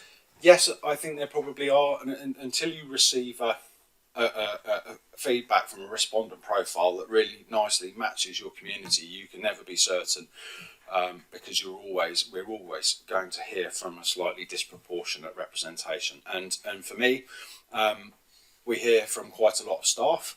Our staff are predominantly men, so there's a real male potential for male bias in staff answers. Interestingly, we're much more successful this time, and that the growth in response from women came from outside the organisation, which is really good. We won't change that until we have a representative workforce. We still don't hear equally across the county. So we had quite a lot of respondents from West Berkshire. My assumption, and I can't base this on fact, I think that's possibly because there are more of our staff that live in West Berkshire.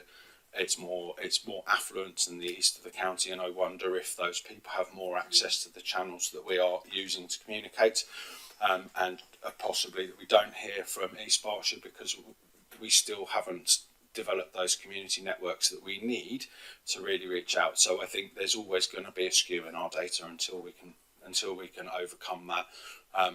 But we try to take a balanced approach. And it's going to be really important for us to hear from organisations and stakeholders in a different way. So it's a complex piece to manage all of that information coming in to try and make a make a balanced report out of the data. Yeah, thanks. Good question. Councillor Linden. Yes, thank you, Chair. Really a comment to Tim. Thank you very much for the report. It's professional as always. Just on the last point, there is deprivation in the Western Hub, and we do have desperation projects in West Berkshire Council area, and obviously more in Reading Borough. But yeah, it also follows the timely work. For instance, what we've done on checking on high rises, especially since Grenville, on the current report. Obviously, I wasn't involved with that because I wasn't on the fire authority there. But I'm also really pleased on page 24 and page 26 that the points I raised on national resilience, that you've been able to feed that into the report. And I think we should be very proud as a service that we're achieving a lot for it, but also recognising it's a live report. So thank you again to you and both firefighters and our support staff who've done an excellent work, and of course members who've contributed as well as vitally members of the public and other authorities. Thank you. It wasn't a question, but I think we all echo those sentiments. Thank you, Councillor. Councillor Smith. Thank you, Chair. I've no doubt that considerable effort was made to consult over the 11 weeks, and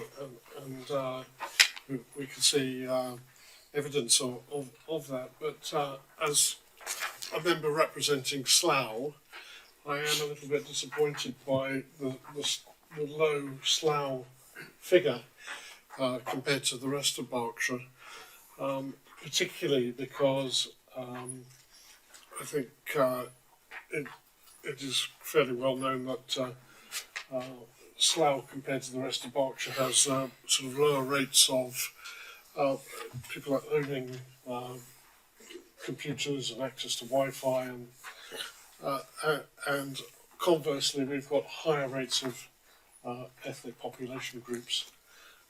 So I wonder whether either next time round or perhaps even this time, particular effort was made to bring that number up in Slough, but whether you could explain a little bit about how we came to the result that we've got here.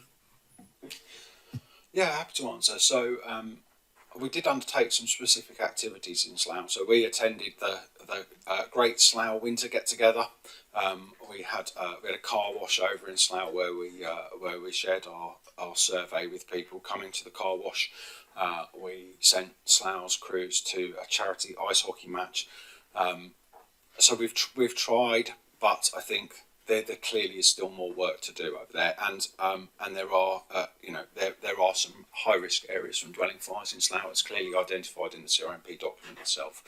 So more work to do, I think, is the honest answer for us there to really embed those networks. Councillor Hillier, sorry, you did Jason John.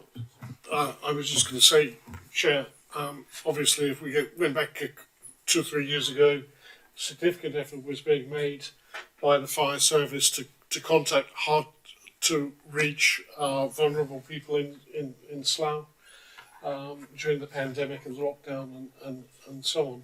So I know we've had that contact, but it's somewhat disappointing, but perhaps not too surprising that sustaining that contact or translating it into a consultation type response is hard to do. I think so. Councillor Hayes. Yep, thank you. With reference to priority 2 in the CRMP, there was one comment that really stood out to me in the consultation report. It's on page 39. It says, the way in which the most vulnerable is prioritised doesn't work. Crews are sent to perform safe and well visits to people with linked alarm systems, whilst there are young families with small children that don't have working smoke alarms, yet they're not deemed vulnerable. This needs to change. And the wording under priority 2 in the CMRP is a little bit vague, I felt. So my question really is, do we visit young families with children, and if not, should we? Because children can panic as much as older people and need a lot of guidance just as they do. And they're actually very responsible if they know what to do in an emergency. The question is, do we, and if not, should we? So this is a bit of the conversation, but it is part of the wider discussions. I don't know if anybody wants to take that now. I mean, it's come up. Who's... Yeah. Paul Brennan. Thank you for that, Councillor. Yes, that priority, we will go into detail about the different priorities and the feedback we got from each one and how we've adapted that those priorities going forward. The priority there is actually about us understanding those most vulnerable in the community and actually building a prevention, risk-based prevention programme so that we are using our resources to the best and most effective way to get to the vulnerable in communities. And that may well include people with young children in their homes and things like that, but also looking at other ways of being able to reach those groups, those that can support, those that can help themselves so they can go to our internet and look for information through there, and those that can't, that then we go and visit and go through that. So that is the idea of that priority going forward, and that's a piece of work that we want to do. So although that comment is the comment that came back, we take that on board. That will help shape our work and that priority going forward, and that's what we found from many of the comments that we got back. They didn't necessarily disagree with our suggestion, but it did give us other areas that we want to feed into the priorities to help shape them as we build that and do those pieces of work.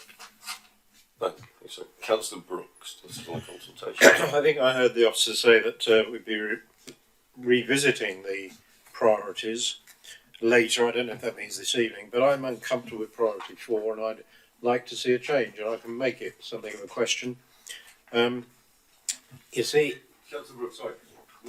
I probably spotted my fault from the chair. We're going to go through, there's going to be a presentation on the priorities from Paul Bramble after this. This is about the consultation, and I think it would probably be best to take any amendments or comments on that then, because it will be in that context. Otherwise, we'll be jumping around. Is that right, Councillor Brooks?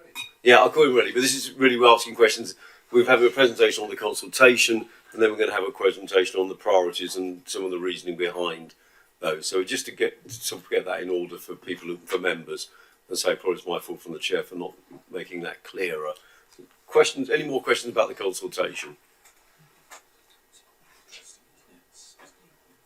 No? Okay, thanks. Thanks. Then we finish. Are we going to then go over to you, Paul? Are you ready to? You're going to do your bit.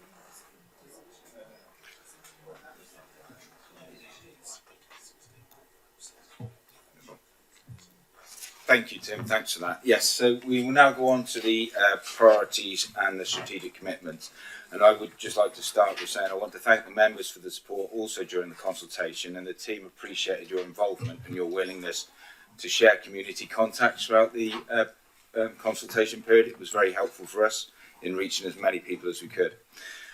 Members will be aware of the type of feedback we've received, as this was discussed during the members' workshop earlier this month. This was intended to give members enough time to conscientiously consider the feedback. The next part of the presentation, I will show what we consulted on, then the level of agreement that we got back from each proposal, then the feedback received, and then finally the proposed changes to any of the priorities or the strategic commitments based on the feedback that we received from the consultation. I'll take each area at a time, and I will stop and pause at the end of each area to take any questions. So I'll make that clear when I'm happy to take questions from yourselves as we go forward. Thank you. Thank you.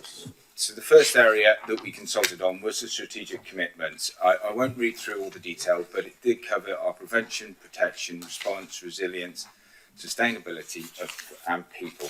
And this is the Royal Berkshire Fire Authority commitments. They are in the pack, and I hope you've read through them as we go on there. From the consultation, 96% of respondents agreed with the Fire Authority's refreshed strategic commitments, a very strong return. All the comments are received during this consultation are included in the appendices in your pack. And I may just say I will carry each format all the way through the priorities as well, similar to how we did the workshop that time. However, we wanted to pick out a few of them which capture some of the key themes we've identified as part of the feedback. You will now hear some short voice recordings from members of staff who've read the comments and to bring the feedback to life. My comments are to improve joint working, procedures and relationships between other Thames Valley Fire and Rescue services at station level. Pleased to see accessibility is mentioned in several of the commitments, and I agree that accessibility of services is vital. Education of residents and partners seems like an important element to include more explicitly. That links to a number of wider issues. Thank you.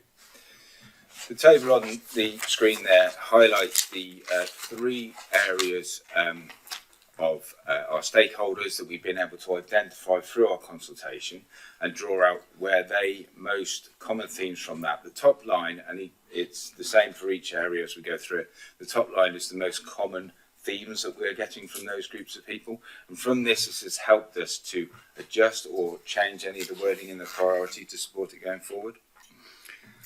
So from the feedback we've had here, from the feedback we found that education was important to all three stakeholder groups.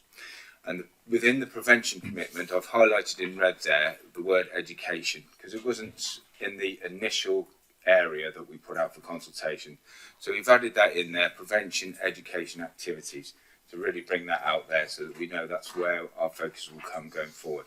The rest were all very positive comments, and as I said, were comments that will help us support anything going forward.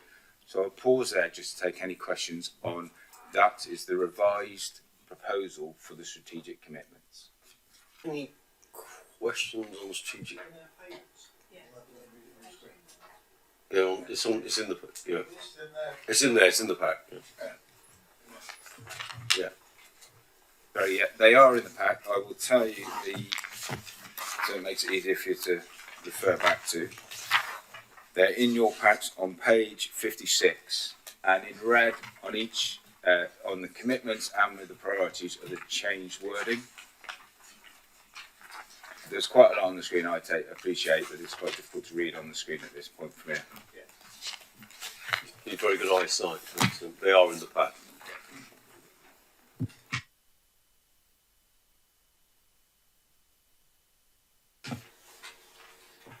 So, not seeing anybody asking questions on that. We can just move. Oh, sorry, Warwick. Let's go, Morgan. Just a quickie, if I may. Are you able to give us a little bit of idea as to what sort of educational processes you might be thinking of? Paul? Yes, thank you. Very good question.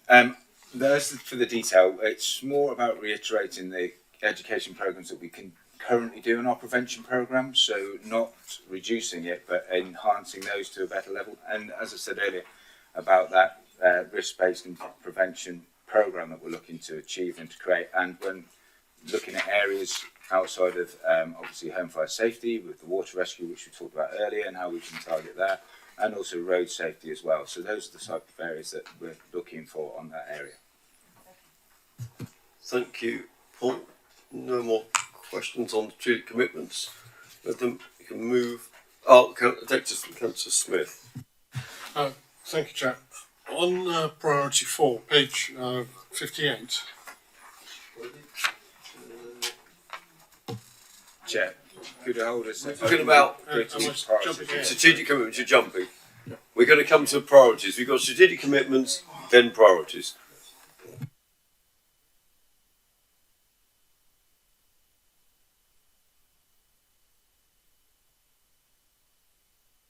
Yeah, thank you.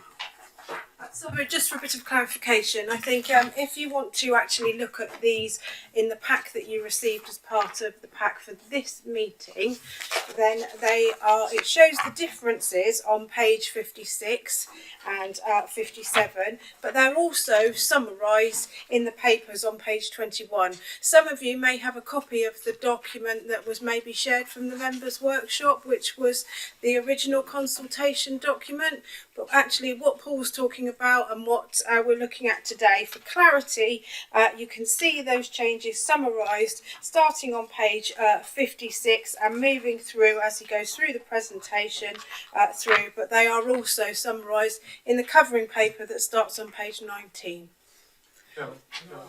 That is very, very helpful. Page 56 and 57 is the guts of this, really.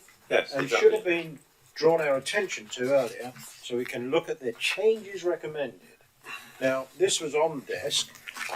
Councillor Dudley's looking at it. I've been looking at this, thinking this is a revised one. Is it the original one?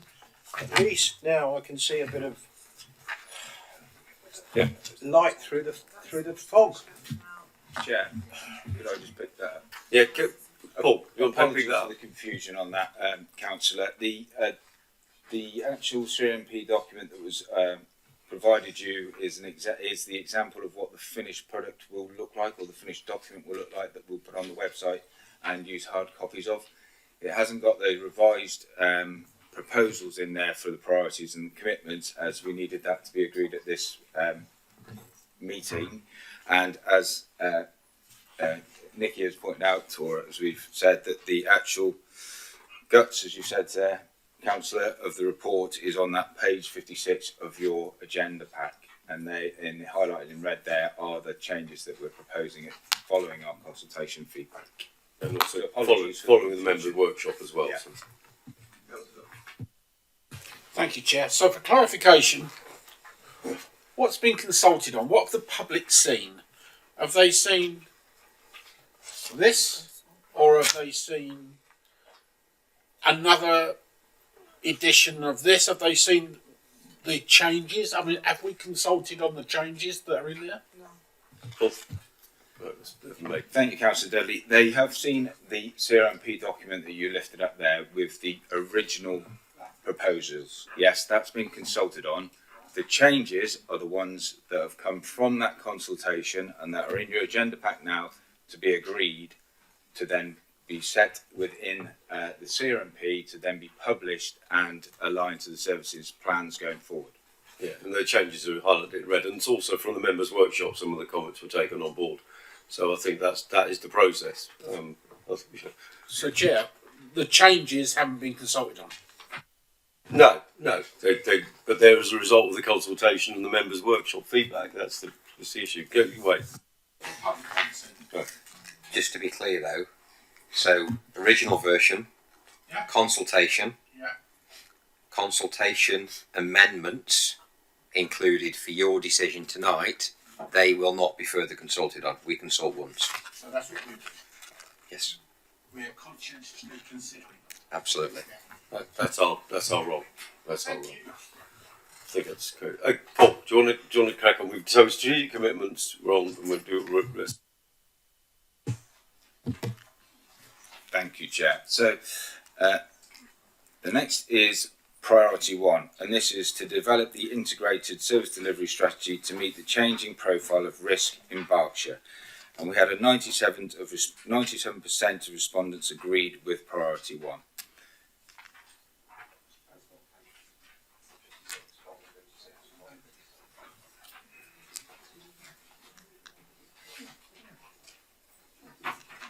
Adapting to climate change is a key issue. Public services, including fire and rescue services, should be everything that they can to protect communities and the environment, including targeting net zero. RBFRS should continue to work with professional partners, either through the LRF or directly, e.g. with the Environment Agency, to understand what resources are required and what this might mean for our local communities. RBFRS needs to be flexible with resources and have the ability to increase crewing levels during spate conditions such as the 2022 summer heatwave. It's a good idea to adapt to changing risk in Berkshire, and I'm pleased to see that climate change is being highlighted as an area of concern after the severe weather of 2022. So those were some of the common themes we had back from the consultation, and as you see on the slide there, same as previously, those are the other areas that have been highlighted. As you'll see quite a lot, the main one across the top there is the climate change and being prepared from all 3 stakeholder groups that we've gone out to consultation with on this area. So following on from the consultation, from the feedback that we felt that this priority had captured the areas raised by stakeholder groups and proposed no changes to the original wording on this that we consulted on. And I'll pause for any questions on this area. Councillor Brooks has got a question. It is a question, Chairman, that we've now been going for 2 hours. We are getting a bit of death by PowerPoint here, sadly, and I can see us being another hour on this with all the other items on the agenda. I think we should really, frankly, just go to the proposed changes, Chairman, for the sake of speed, so that we can debate them properly. Well, there's hardly been any real debate, Chairman. We're just being presented at, frankly. So I don't wish to be harsh, but well, obviously, one of the as you can see, the agenda was rejigged because of this precise, because I knew this would be a lengthy item, and then we'd have a break. So I think we've got a format to do this, questions, and then make proposed changes. So obviously, I'll ask Paul to sort of obviously to go through it at speed, but hopefully we won't be here for an hour. I don't need to have a radio show when I've read the comments from the public in the paper. But yeah, okay. But I mean, I think, as I say, I think probably Paul will take on board your comments, but we will speed through. But it's important that we go, because Councillor Brooks, you said you were wanted to make an amendment to priority 4, so I think it's quite important that we go through, highlight. We've got the original that was consulted on, then highlight the changes that are in red. So, Wayne. Sorry, just Thank you, Chair. to support Paul, sorry with that. Just in terms of the consultation, take on board your comments, Councillor Brooks, and obviously I think different people will receive and assimilate information in a different way, but one of the key roles in terms of the consultation is for the Royal Berkshire Fire Authority to demonstrate that conscientious consideration of all of the consultation feedback. So in terms of that consultation strategy we've got and the good practice that we have, we did feel it was, considering we're setting a 4-year corporate plan, very prudent to spend some time to enable members to demonstrate the level of assurance around setting that 4-year strategy. So apologies if it's a little bit too detailed, but we did feel it was probably appropriate for the significance of the agenda item. Okay, so thanks. I'll take any questions on this area if we need to. Any questions? Okay, there's a typo for societal. Thank you very much. Okay, right. Priority 2. Yep, taking on board your comments there, I will go to the final slide then with the changes on it and just highlight those aspects as you go through.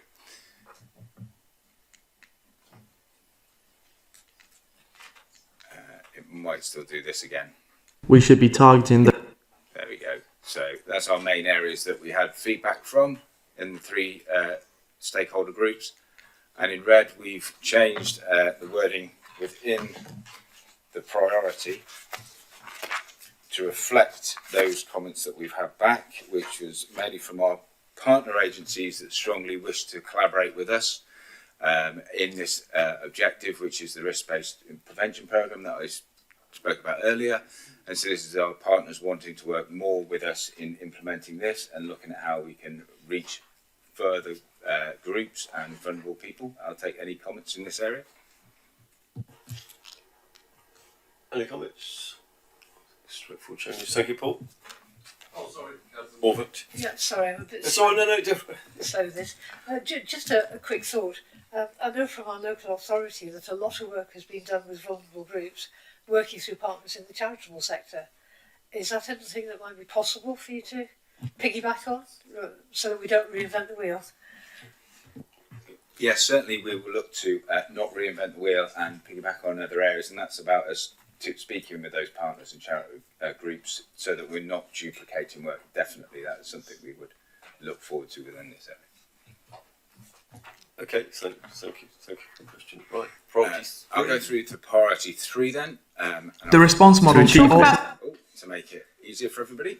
So the common themes were there. We had the querying level and concerns as standard and priority and response times. So just to reiterate this one, we will develop our response model to ensure that we are providing the most effective response to incidents within Berkshire and ensure, and this is where we've changed it to, that we align to the risks identified. Now, coming up in it, in the comments coming back, was about keeping with our response standard and aligning to risk. We currently do that, but we felt that actually adding that line and the other line in red, we will review the number of operational staff to ensure that we are utilising effectively to deliver our response model. We felt was prudent to put within this priority based on the feedback that came back. I will now pause for any questions on this area. Councillor Smith and then Councillor actually two councillors. Actually, I'm looking at the detailed comments on a priority 3. One of them was making a point about the number of apartments and flats being built in Slough, and that they thought they needed to maintain the 2 stations. But we've got exactly the same problem occurring in Reading, with huge numbers of flats being built, some of them high-rise. I just wondered how that's, in the overall description of priority 3, how we're going to actually pick that up. Yes, thank you for that, Councillor. That's when we look at our risk modelling and the future work that goes, or the future building work in various areas across the county. That's something that we take into consideration as we look at our response model to ensure that we are still meeting our response standards, still having an effect and an impact on any incidents in those areas. So that is something that is always considered when we are looking across those areas at that future growth within the county. And that's what this response model piece is about, is ensuring that we continue to move or evolve our model to meet the risk that is coming along in the future. So does that mean you're sort of scrutinising all of the local development plans for the 6 authorities?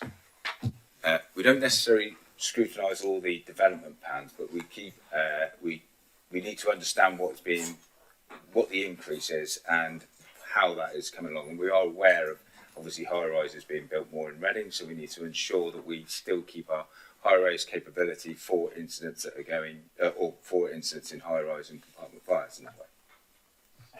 Councillor D. Smith. Thanks, Chair.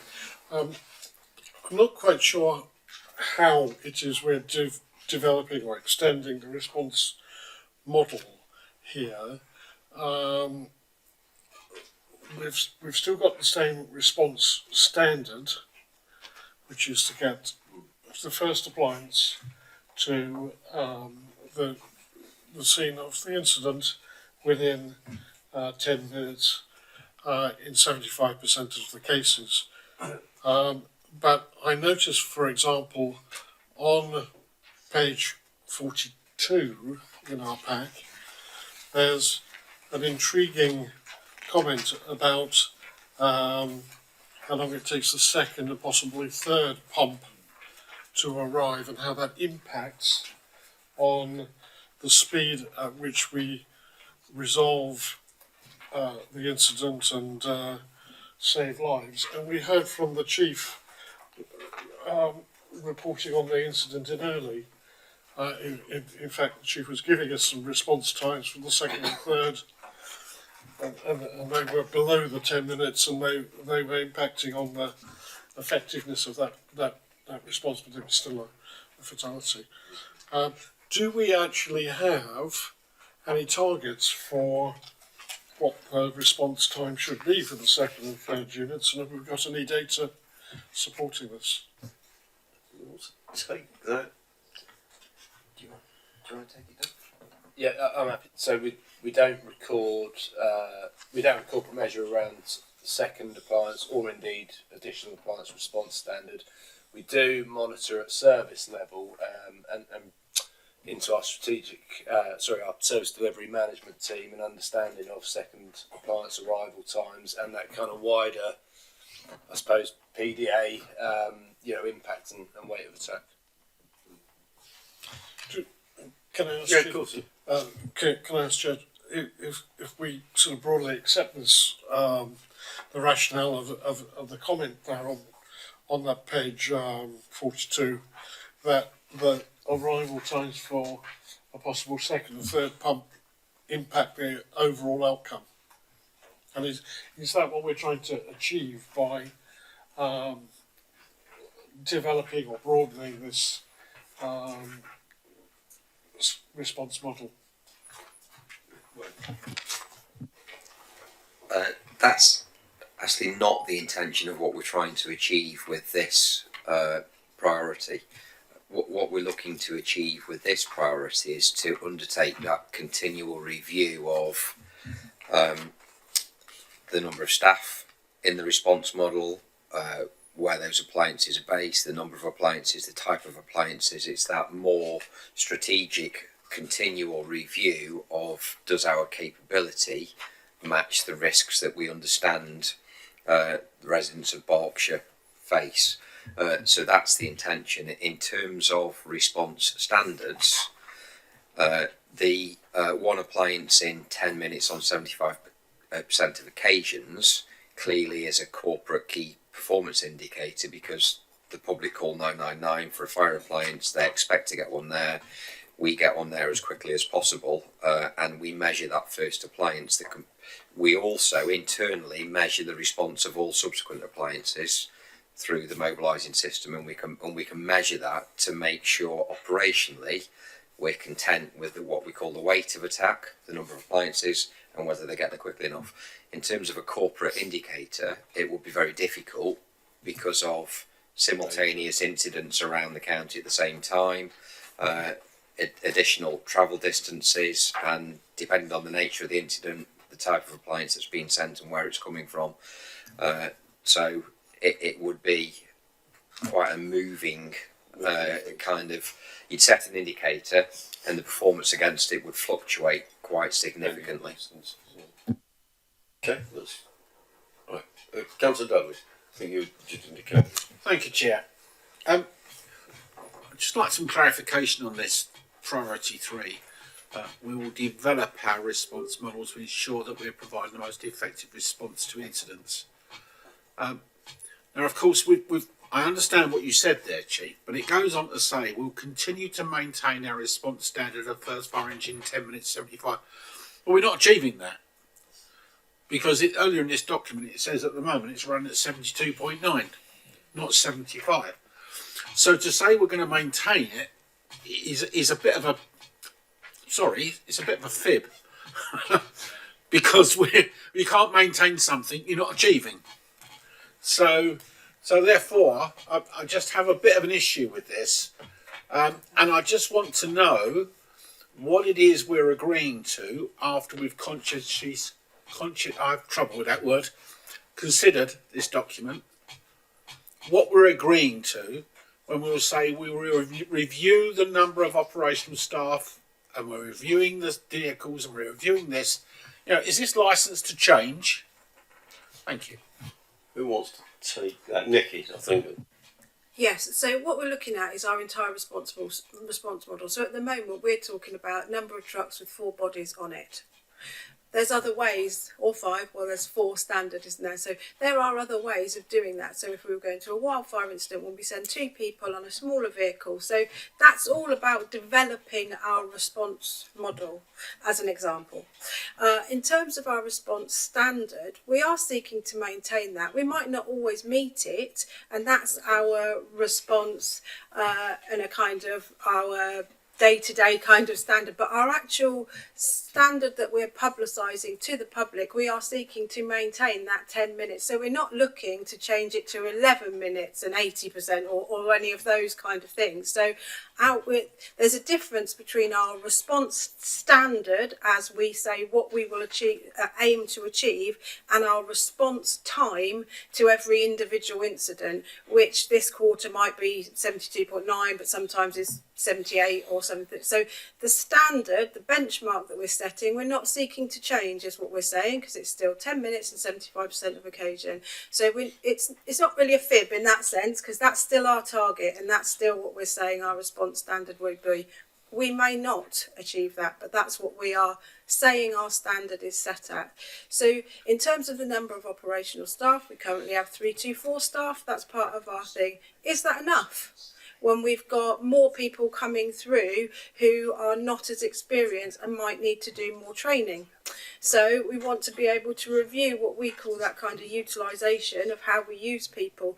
All of that comes in. Those things will come back to the authority where appropriate for agreement. What this priority is seeking to do is to say, how do we best use our resources to deliver that standard of 10 minutes and 75% of occasions, and to deliver those other commitments against the risks which we know are changing, for example the climate change one. So this is, rather than being that kind of standard truck with 4 people on it every time to every incident, this is looking to use our resources in different ways, which was some of the feedback that we received from HMI about being more effective use. So this isn't a licence for change, this is a licence for us to review our service so we can come back to you to see if we need to change. And so that's when obviously members come in to give approval. It's about flexibility, isn't it, in changing circumstances. So you're saying there's a difference between the response standard and the response times. And what's the response model? The response model at the moment that we've got is our kind of hold time or our on-call, and the approach that we take to our incidents. It might include our predetermined attendances, so what pumps we send to what particular incident. That's all of our response model. That's what we are calling our response model. So it's the way that we use our operational assets to manage our risks across our county. Okay.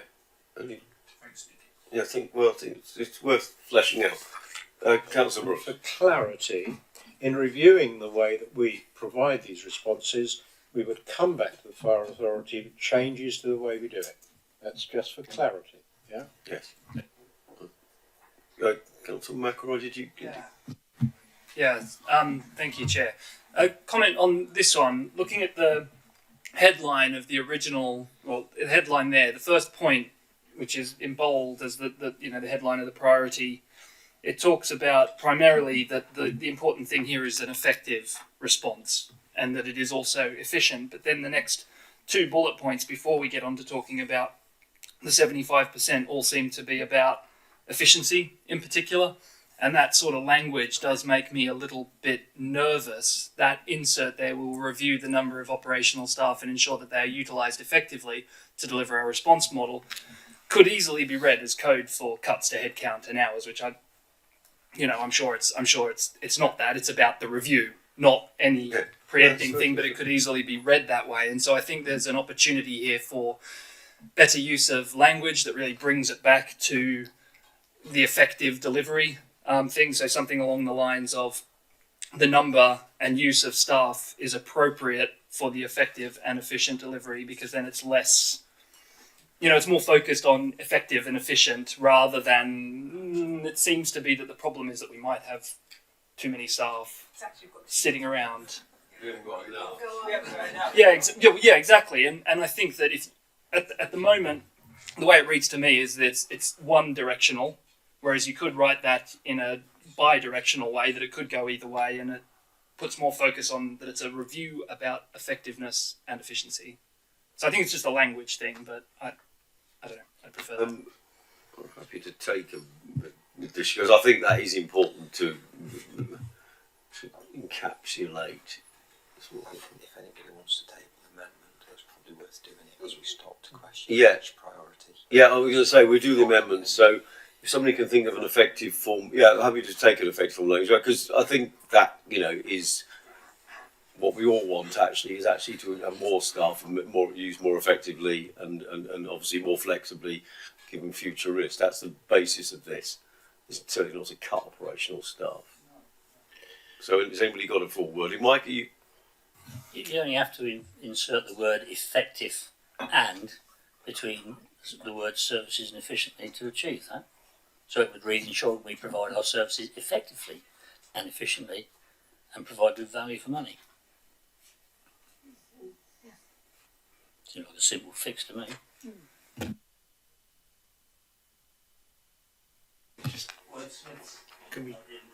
I think we just need to be. Can you direct us to what line? Yeah, so you're talking about the bottom, the second paragraph, Councillor.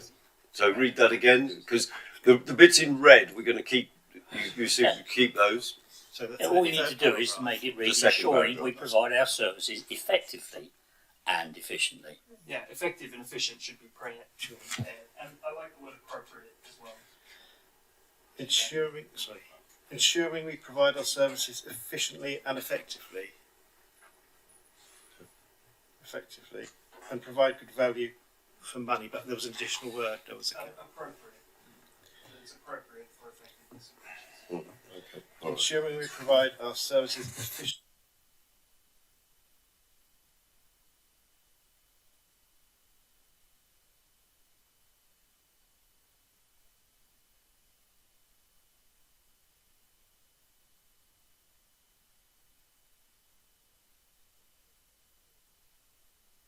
So, question about syntax really.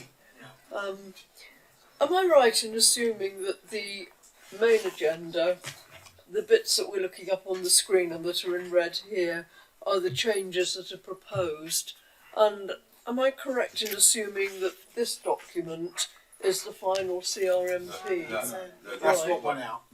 That's out of date now, is it? the out-of-date. Oh, okay, that explains it then. Thank you. In our practice, the expanded wording. Super. Forget my question then. Thank you. In the actual report.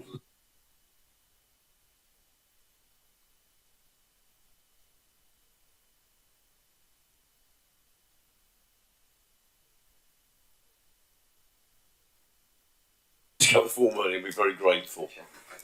Yeah. Potentially, could you just remove the red bit of the suggestion? Would that take us back to the original definition? Would members be more comfortable with that? Well, because we were in the amended bit, we were talking about effectively, and we already got that in the red. So If you took the red bit take out, the red bit out. That's a great idea. Yes, I would. Yes, because I think that's where I think in an attempt to be fair to clarify on some of the consultation, we've actually sort of let a few horses run here, and reviews of operational staff. So I think that's probably worth chopping that out. Yeah, and then I think actually ensuring we provide our services appropriately, efficiently, and provide good value for money as the bottom line there. Actually, Councillor McElroy, if we're taking the red bit out in paragraph 2, we then need just to slightly amend the final sentence. you could say ensuring we provide services, effective and efficient services, and providing good value for money. So if you add in the effective, the efficiency, or something like that, take out the red bit. That'll probably get to where you need. I mean, it's not something like.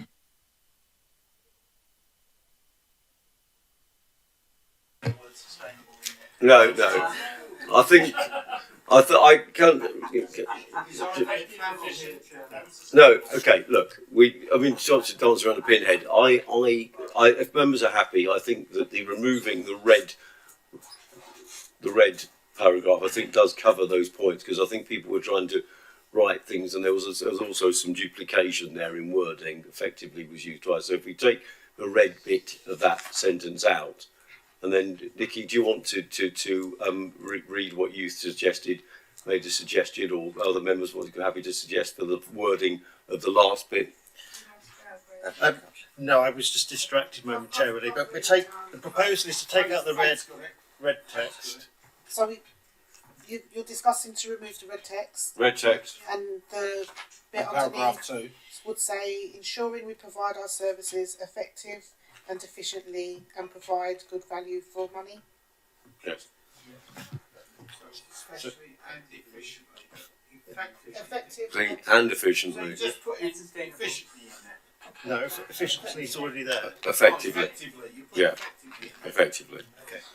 Yeah. So I think that's the proposal. That's the If we can get it seconded. Yeah. Can we get that proposal seconded? Because Isn't that in the first? no. Okay. Uh, No, the first paragraph is in black. Yeah. Effective's already up there. No, we're talking about the second paragraph here. Yeah. Okay. Well, thank you, Councillor Brooks. This is the problem this evening. We are trying to design this in flight. Councillor McElroy has just whispered by me here and said, frankly, you don't need the second tick, because the third tick virtually does it anyway. It's never a good idea to try and fix these documents with 17 councillors in the room, Chairman. No, I do concur with that, but we, you know, on the other hand, we obviously trying to make sure that the wording is accurate and also reflects the feedback from the consultation. And so, you know, I expect what members of the public expect us to say. So, I'm moved that we go with the wording. I know there's a little bit of duplication from the second paragraph, taking out the red. In the second paragraph, taking out the red wording and the new wording, which Graham is going to read to us, to round off that paragraph. So after wisely, it will read, ensuring we provide our services effectively and efficiently and provide good value for money. Okay. So that's the deletion of the red text, the addition of that word effectively, and that's the proposed amendment. If we can get a seconder, and that can be voted upon. Isn't that repeating paragraph 1? no, Yes. well, no, because that's about risk identification. I personally don't think so, no. That's responsible. Well, And that's providing service. Well, can we just, that goes to the vote. can we, yeah, I think we could spend a long time arguing. I think there is a degree of duplication with some of these, but I think that is like saying something slightly differently, actually. Can you second that, please? Thank you, Trish. All those in favour of those. We're not going to debate it. Okay, can we? You can. Yeah.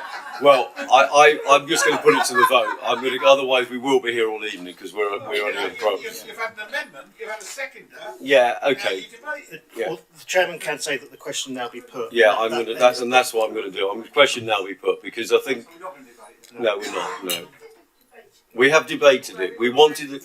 I think the key to it, we took out the review of operational staff. That was the thing that people were concerned about. That there was giving the impression that we'd be reducing staff, and in doing that. And I think that's something that we do need to try to avoid. So I think that needs to go through the vote. Yeah. Can we vote on that? All those in favour?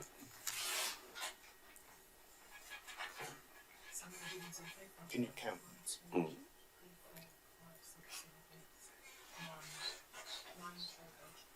Okay.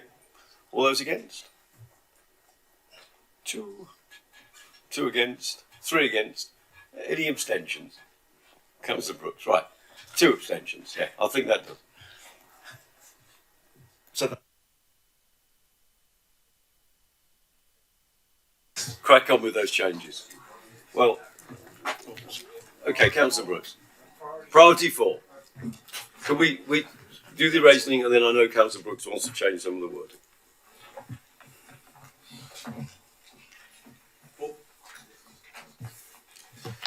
Moving on to priority 4.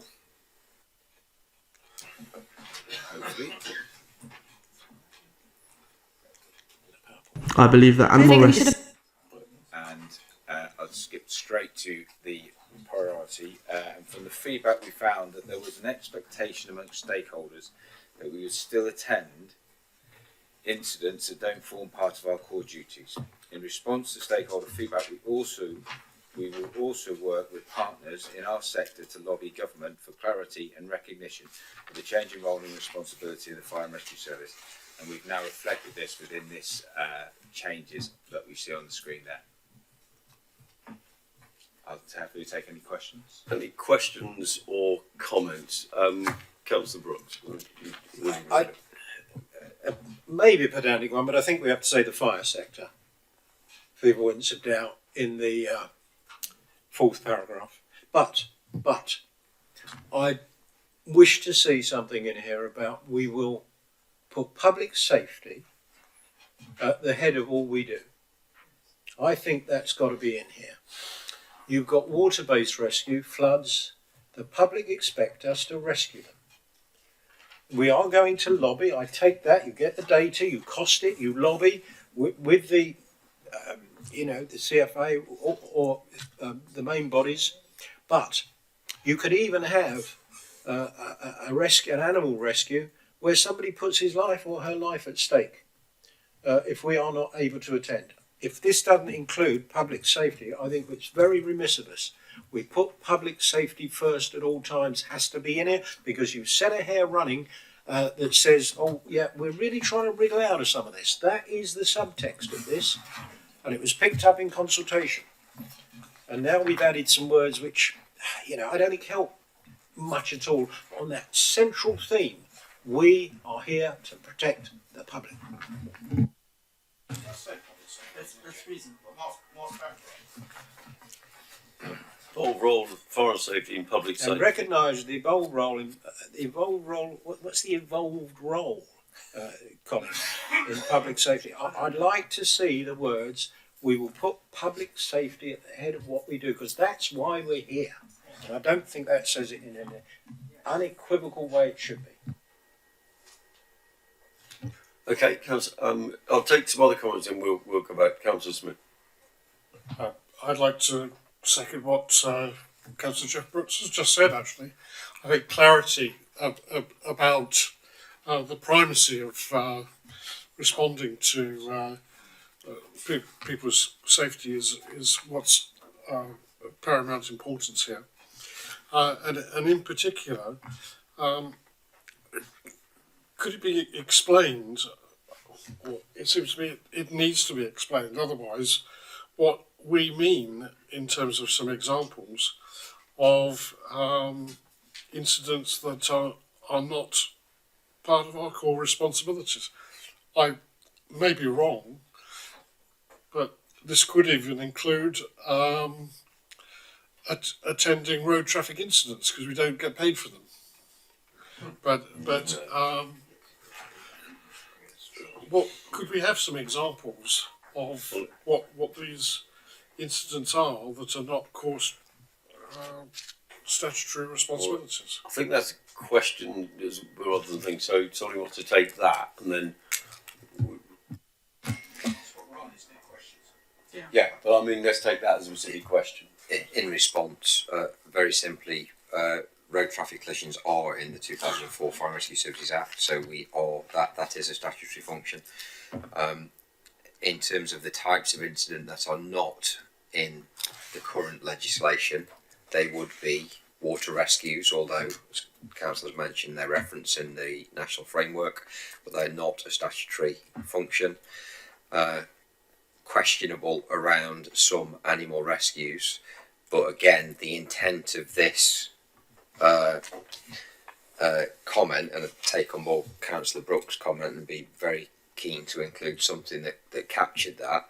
The intent of this is not to withdraw from any types of incident that we currently respond to, or certainly to change the level of service we deliver to the public of Berkshire right now, but to better understand it, because there is a significant cost, as you've agreed to a decision this evening to spend money. There is a significant cost in some incidents that we respond to that is not funded through our government grant and is not currently a statutory duty for us to respond to. So understanding that better helps us make a better case for how we spend that public money and how we can hopefully lobby to have legislation change to include those important responsibilities. Okay. Councillor. Can we suggest that all of the members actually lobby their MPs to actually support us for the things that we're actually doing but not being paid for right now? I mean, that would be a good thing, not just hoping that the government decides to do it, but lobbying actively to tell them to pay us for what we're doing. No one wants to work for free. Well, I think that's pretty much what the priority falls about, actually, in terms of setting the groundwork for that. But I mean, I think obviously in terms of some of the wording, I think that it could be strengthened in terms of the role of safety in this. I think, so that obviously that's why we're knocking this about. So, Councillor Dudley.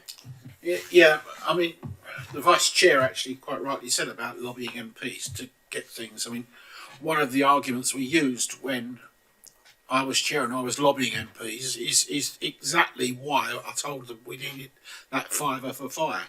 It was part of the things that we weren't being paid for. Now, of course, that fiver for fire has been included as part of the budget because inflation has taken over, and I understand that. And God help us if we hadn't have got that.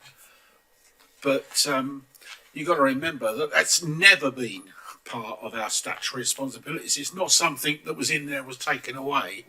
So it's not a political issue as such.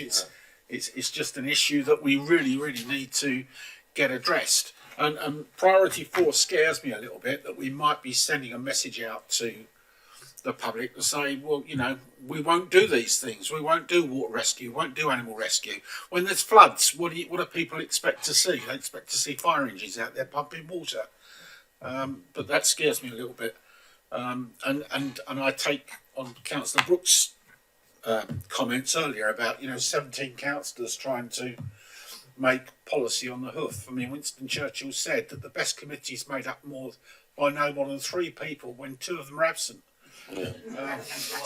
But I would point out that the document was available. It went out to public consultation. I think 80-90% of people supported it. We had a members' workshop where we went over these, and the comments were reflected in some of these changed wording. So I think people have had a chance to have their say. And yeah, it is slightly unwieldy to do it with people making suggestions to change wordings. But Councillor Brooks. I can see how galling it is to our officers that they are attending incidents and they feel that they don't get the funding for it. But it is a fact of life, and I don't see a clamour up and down this country where other brigades are saying, I'm not going to water-based incidents because I'm not getting paid for it, and I don't want Berkshire to be in the vanguard of anything like that. So I want to see added a final sentence that says, notwithstanding the review of these incidents and the attendant lobbying that the service believes it needs to do, public safety will remain the most the major or the primary priority of this service. Now you put something like that in and you scotch this hair that you've got running saying there's a potential, as Councillor Dudley says, you're trying to put a flag up to say we're not going to do these, we're trying not to have to do these. Make it clear what that review is about. It is about lobbying government. It's not about necessarily stopping doing it. If all the brigades up and down the country stop doing water rescue, I'd say let's join them. But I'm not going to be the guinea pig on it. I mean, I certainly think, from my point of view as a chair, that we could use you lose the words the evolved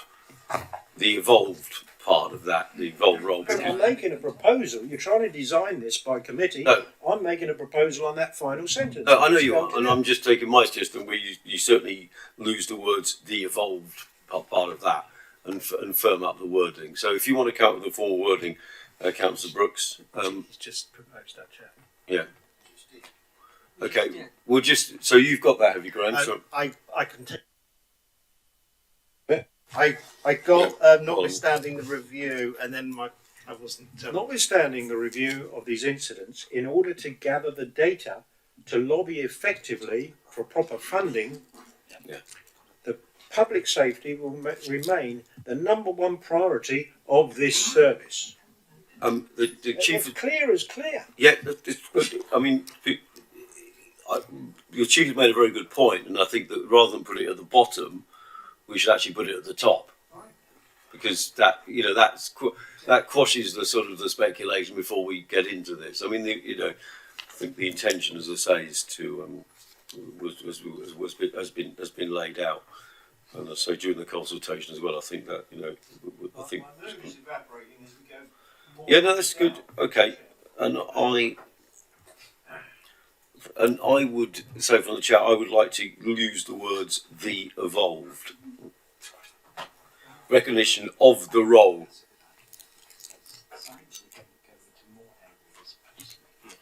Oh, can somebody tell me what the evolved part of this means? It's talking about.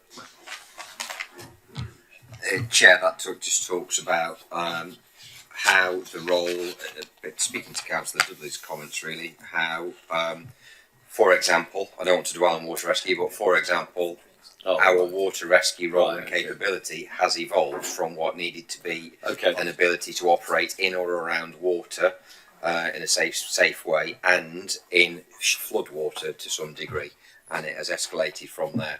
the kit and equipment. Okay, I will. This is positive. We'll leave it in, but I think we'll take the first suggestion from Councillor Brooks about those wording. If everybody's happy with that, it's an amendment. If you could just get it seconded, and then we'll... Can we get that seconded, Councillor McElroy? Oh, sorry. Okay. I also have my hand up to make a comment. All right. Okay. Well, we can move into. We've got a proposal for the changing of the words. It's going to be the first paragraph in priority 4. I think it's a good form of wording. Firms it up. Can people want to speak to that? Make a comment. I'd like it read back one more time. This opens this whole priority. Notwithstanding a review to lobby data, public safety will remain number one priority for our service. Notwithstanding a review of our response and the gathering of data in order to lobby for a fair funding settlement on these incidents, the safety of the public will remain the number one priority of this service. Have you got that? Have you got that written down? There's a lot of Yeah, words. yeah, of course. I do shorthand. I think You've got Faith's it. got it. Faith's You got it, Faith? That's nearly there, I think, isn't it? Yeah. Yeah. Thank you, Faith. Can we call?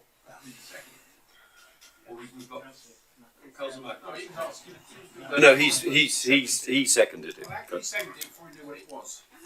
Well, we've read it. We've read it. He read it out. He seconded. Telepathy between. Telepathy. They're sitting next to each other. I could read his shorthand. There you go. So Faith is going to. We read that out. We've got a seconder. Okay. Members, with those amendments, are we happy to accept that amendment? Vote. All in favour? Thank you. Okay. All right. Move on. Oh, sorry. I had a different issue with, not an issue, but a different comment on this, if I may. Okay. Well, we've suggested the amendment, but make a further comment, and then you can make a comment because we've done the amendment. Yeah, absolutely. You can amend the amendment. Yeah. I'm a big fan of fair pay for a fair day's work, which I think a lot of people will agree with. In priority 3, you see a lot of talk about getting value for money for the money that we do have. This priority is obviously very focused on getting money for delivering, non-statutory stuff. Where's the priority for ensuring that we're getting enough money to deliver the statutory stuff as well?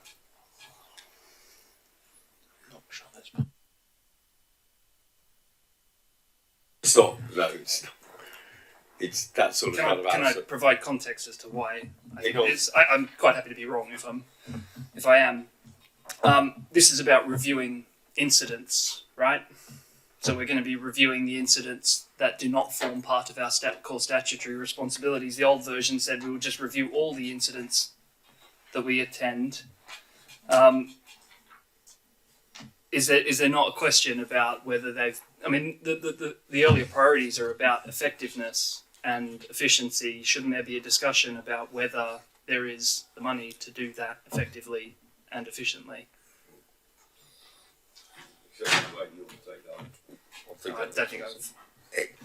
It's a very good point, and the question it raises for me is that clear enough in the other priority? Because I think priority 1 and priority 3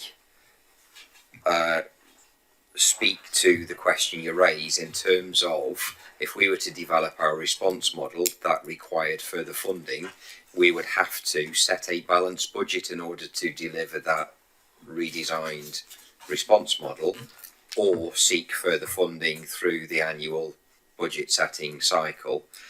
I think the other thing that also speaks to that is there is a fire standard that we have to demonstrate compliance with around community risk planning. So the methodology which Paul and the team under Nicky's leadership have gone through around developing this CRMP in terms of the risk analysis in Berkshire and how we mitigate that risk is also links into how we then set the budget. So there are other statutory functions at play that would influence how we set the budget in order to mitigate the risk. So it's not a priority here because the whole process actually addresses the point that you make. And then we evidence that through the lobbying that's been discussed earlier, for example, where we want to maintain services that are under risk. Okay, we can what? Very brief additional comment to that for the council in terms of the new strategic commitments. It talks about sustainability, which I'm sure the council is particularly keen to see in there, and that talks about sustainability in a financial sense as well as an environmental sense. So that kind of is an overarching commitment that runs through it all. Great, thanks. Okay, sorry, we're on to priority 5. Thank you. The push on sprinklers is... Moving on, I'll just go back. So I'll just flick back there. Those were the comments that we received back from this priority there. And actually, apologies, Councillor.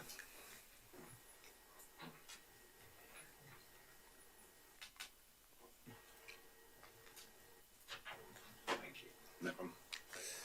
And actually, from the comments back, and we go back again. There we go. We felt that there was sufficient in the actual priority that covered the feedback coming from that. So we propose no changes to this one because we will develop our fire protection service to support resilience of businesses. We will ensure safety of all people using buildings covered by the Fire Safety Act of 2021 and the Building Safety Act of 2022 and Regulatory Reform Order of 2005 to ensure that our enforcement role is effective and clear. I'll pause there if there's any questions. Yeah, isn't there a new act on the table that we're waiting for it to be passed? What, Building Safety Act? Is there not another one coming through? Another reform of the Fire Safety Order? Is there not? Good grief. Okay, thanks. Okay. We're happy with no red pen on that one, so. All right. We're not going to say no change. No. Sure. Priority 6. Swiftly on priority 6 then, the final one. More investment It is important. Those bits. Those are the comments we received back from there. I'll pause there for you to read those.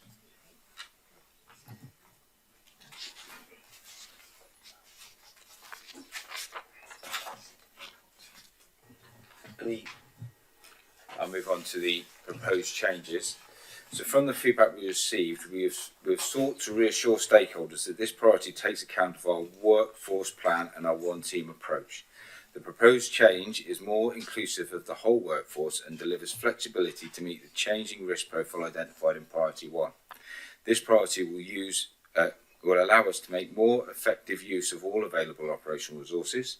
This will help officers to meet the authority's targets and the needs of staff, for example, in training. We will maintain our existing response standard.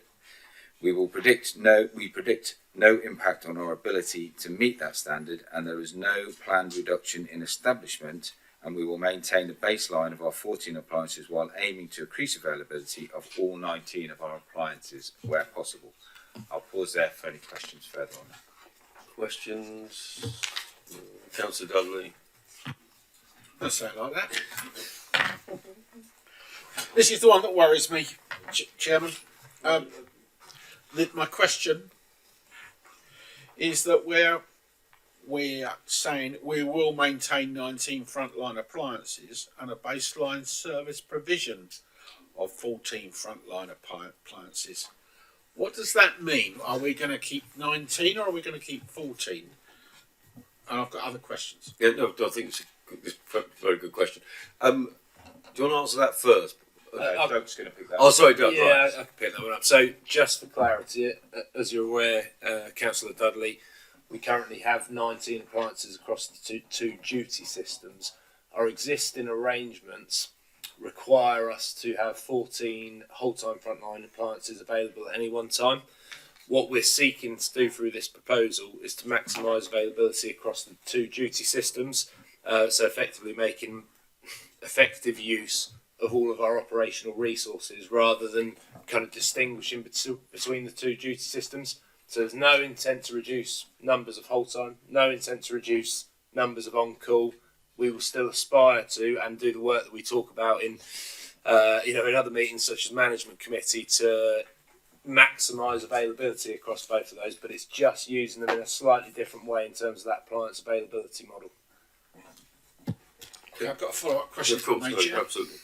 Right, so my understanding is that there's 14 whole-time appliances and 5 on-call. I still have trouble with that, I still want to call it retained.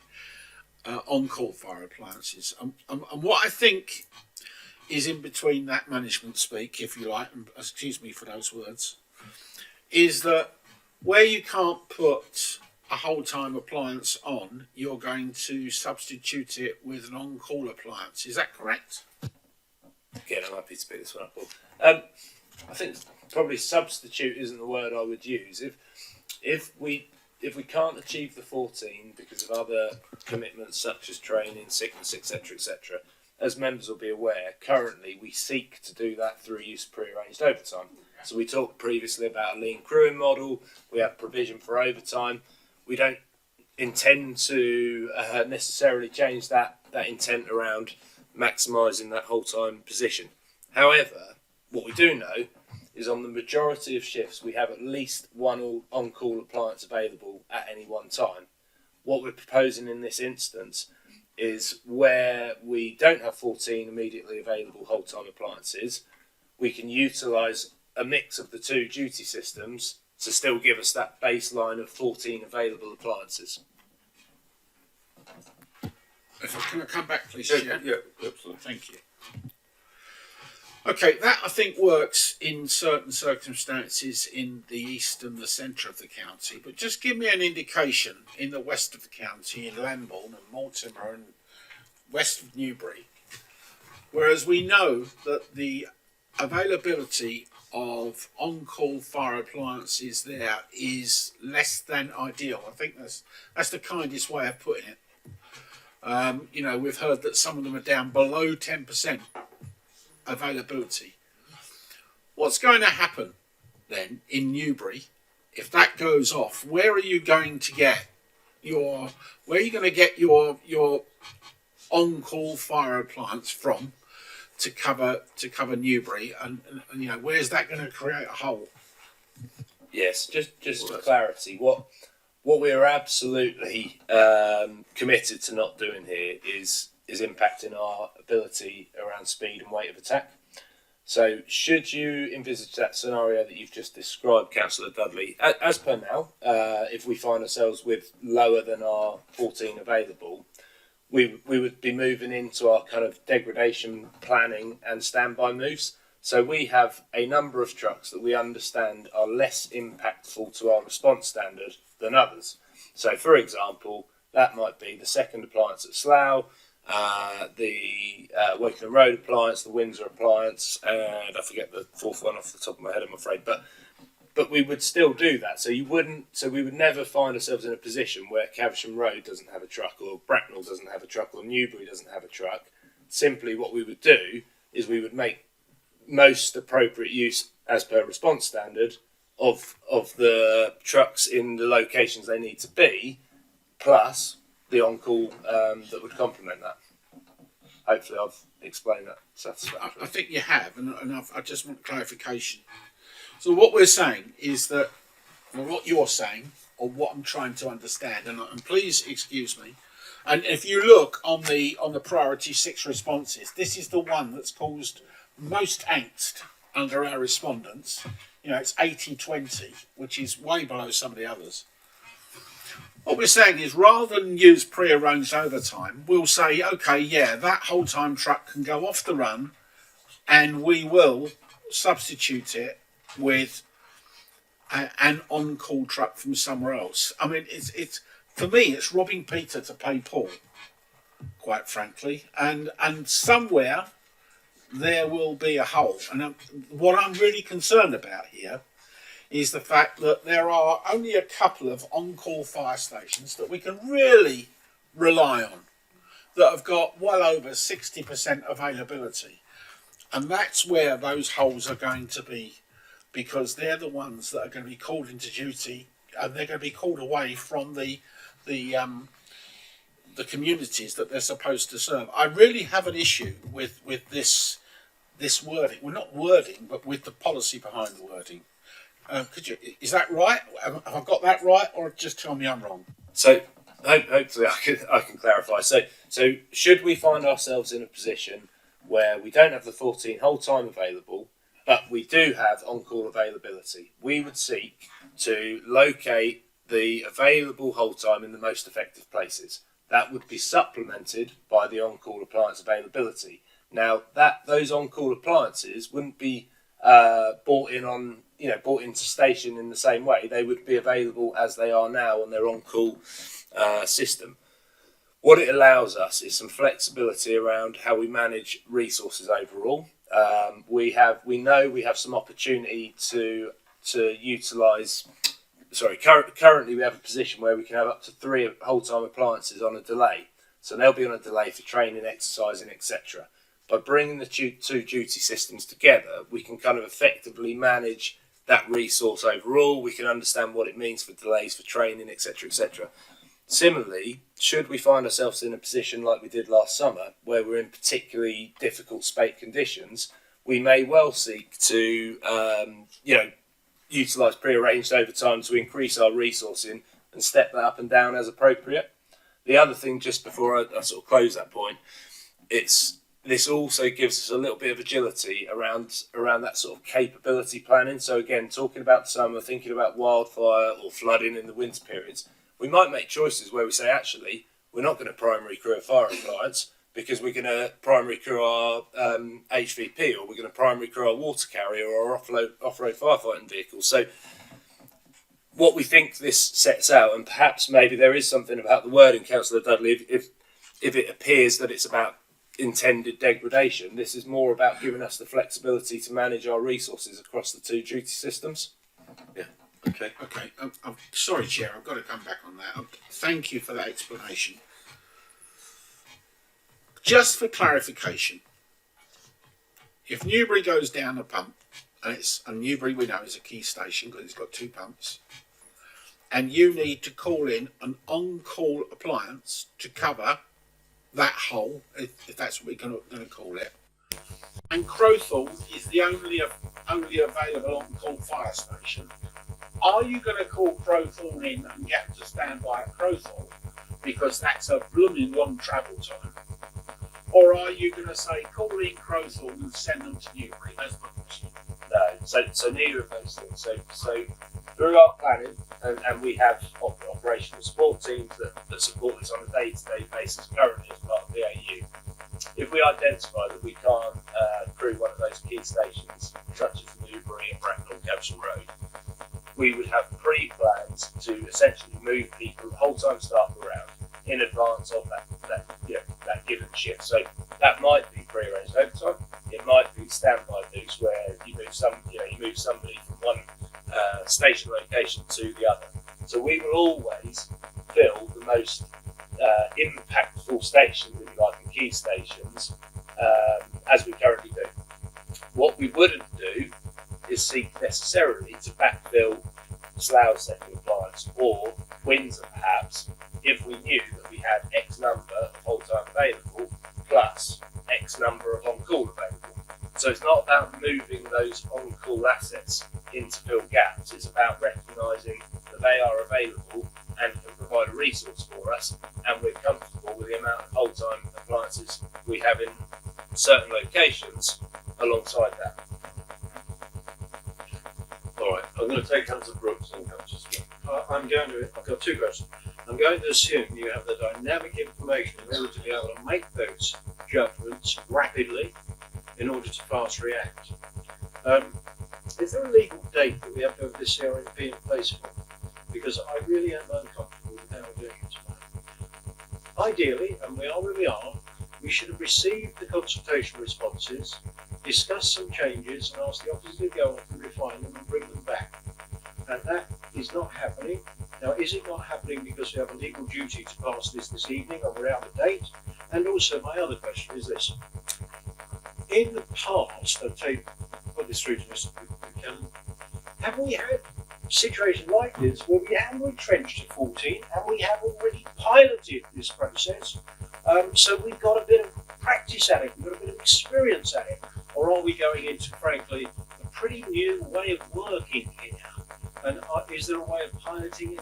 Probably not, but have we tested it before through this being essential, through necessity?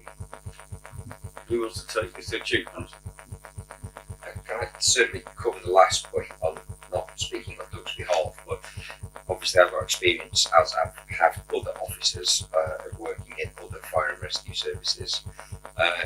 Pick up for me the key point that Doug made in response to Councillor Dudley, that this is merely, it's actually quite an operational matter that we're putting in front of members here, but in the spirit of consultation and public interest, it's right that we obviously do so. But this is absolutely about making the best and most flexible use dynamically, as you said, Councillor Brooks, of all 19 pumping appliances and assets that we have. And what I mean by dynamically, and as Doug's already described, is that Councillor Dudley's Crowthorne example, if Newbury's down a pump, the next, and it needs covering, Thames Valley Fire Control will send the next nearest appliance across to Newbury to cover Newbury, and that is likely to be a whole-time appliance. If we get to the point where we need extra fire appliances immediately available, and Crowthorne are next on the list, they will be brought in to stand by on their appliance application to sustain the number of appliances that we require. So it's the domino effect, but the uplift domino effect, as I would call it, using a combination of whole-time and on-call appliances is 30 years experience that I have, and I would argue that is the predominant method of managing or using your resources to bring the best rate of attack, the best availability, and when I say predominant, it's predominant up and down the UK, I would suggest. So we tested at length. If I may come back a bit, and I do understand your operational expertise, and I'm reassured by that. But when officers say, this is operational, I have the expertise, of course you're right, but it will be members' privacy in front of the public if it doesn't go right. So is it a partnership, Chief, that we support your recommendations? And I think I've now been more comfortable. My question about urgency of this being agreed was not answered. Okay, George. Well, I'm happy to defer to operational colleagues, but in terms of the legal duty, I suppose that there's a hierarchy of duties. There's a document that members will be aware of, the National Framework, which is produced under the Fire and Rescue Services Act. So there is a duty for the Fire Authority to have regard to the provisions of the National Framework, and the National Framework requires authorities to adopt and consult on the CRP. So there's a sequential obligation to adopt a CRP. I would venture to suggest that jeopardy of not adopting CRP isn't a legal challenge. I would say the jeopardy is everything in terms of the corporate plan. Corporate planning derives from the CRP. So I would suggest that was jeopardy, not the chair's review, that we can nearly we can get there. But I mean, June's not far away to come back and do it then. Yeah. The chairman may wish to. Well, all I would say, Councillor Brooks, is that the document was made public, which we've tiered for the public to consult on. They've overwhelmingly supported the priorities. I mean, this priority was obviously we knew this was a more contentious one, and hence some wording has been changed in it. We had a members' workshop, which I know not everybody was able to attend, but we did flag that up very consistently so people could comment on that at that point, and the red wording is a reflection of both public consultation feedback and also what was said at the members' workshop, and that rather tortuously is what we're deciding tonight, the changes. So I can't see the merit in any delays. Now, I do, I do understand and perhaps apologise if there's any sort of slight confusion in the process, but we have reached a form of wording for all the priorities. I think members have had their say, and also been able to, in this particular priority, to flesh out some of those issues which the chief has assured us operationally that we're able to do this, and this is perhaps not being operated in other fire and rescue services similar to us. And also further say that, once this is a working document, isn't it? Because once we move forward with this, we had a bit from the 2023 document where we got the bit of equipment right at the end of it as we consulted on the next one. So it's not so that changes can't be made or additions made. And if we get reports to the management committee or to the audit and governance committee that response plans aren't being met and certain situations, obviously that's for us as members to review and make our comments, and for officers to make the changes that we would request. I mean, that's this is the purpose of this process. So, as I said, I would very much hope we can press ahead tonight and agree these. And I think members, to be fair, have a good chance to change wording. And sometimes I agree it's been a bit torturous. We've had to move the agenda around deliberately because I can see this happening. We've got other items after we've got a break, so I'm hoping we can press ahead. Councillor Smith. Oh, sorry. Yeah. Councillor M. Smith. Thank you. It's not in my nature to normally agree with people on the other side of the room, but on this particular occasion I do agree with Councillor Dudley. From priority 6, it does read as though we are going to fall back to only committing to maintain 14 working advances, although we might aim for 19. We're falling back to 14, and I do think that the public might well hold us to account if something happened we couldn't actually provide the service. So I am concerned about this priority. The recommendations are to agree that the consultation taking place, that the strategic commitments are acceptable, that we agree the revised corporate plan and CRMP priorities and agree the updated plan. It rather sounds to me that we can do the first two, but we're never going to get column 2 because we're trying to make alteration. Well, despite the fact we have had the opportunity in the workshop to make comments, and we have the payments for it. But I think the chair, I think we've made a change to priority. So I understand we made a change to priority 4. That's it. Well, and we're on the last priority now. And priority 6 does say we will maintain 19 frontline fire appliances, and then and this is where the wording has changed, and a baseline service provision of 14 frontline fire appliances. That's the status, essentially the status quo.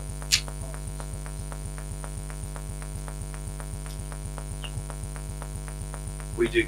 That's what we do now. Sorry, Doug, do you want to just give clarity to this? Yeah, just to confirm, essentially what the chair's just said, there is no significant change in that response model. We have 19 appliances currently. Of those, 14 at whole time, 5 are on call. We expect and reporting to authority that we will have a minimum of 14 available at any one time.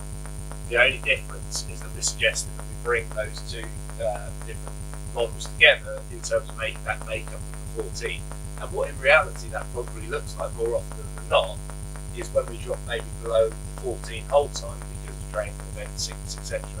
We might be on 13, and we might, rather than do the thing that we currently do, seek to bolster that with prearranged overtime, we might say actually we've got 1 or 2 on-call appliances available on that shift, so we'll plan that we do X, Y, and Z, and we utilise them together. So, maybe the wording doesn't support the confidence levels, but as the chief said, it's a relatively minor change to service provision, and one that I think we can manage quite effectively through the systems we have in place and the processes.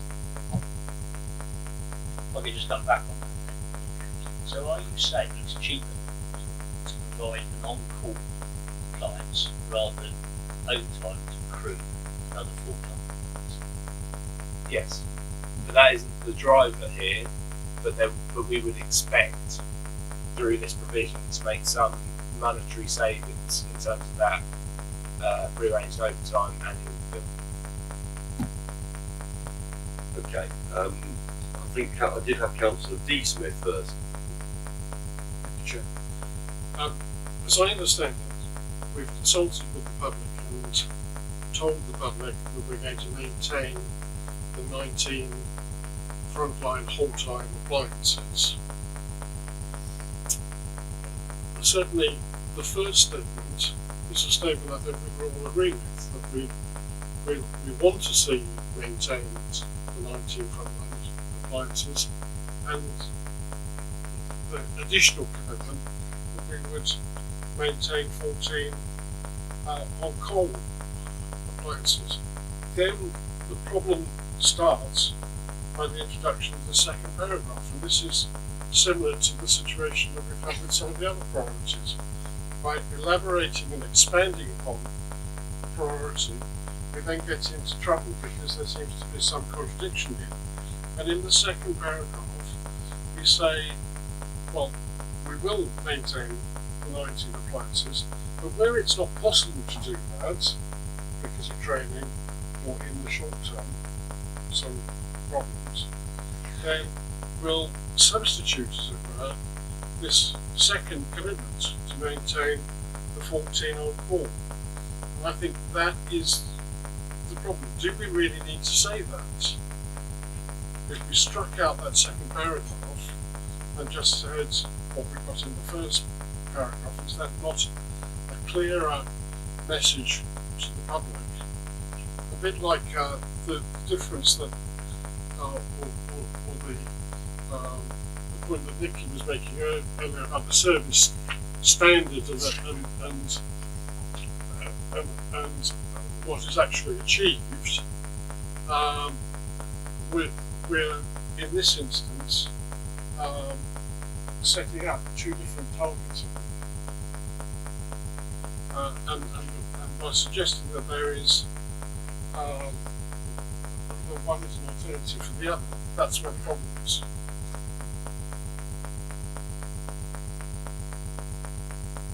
Why have I got that wrong? Yeah, no, I think I mean, this wording is what we're here for. Councillor Morgan.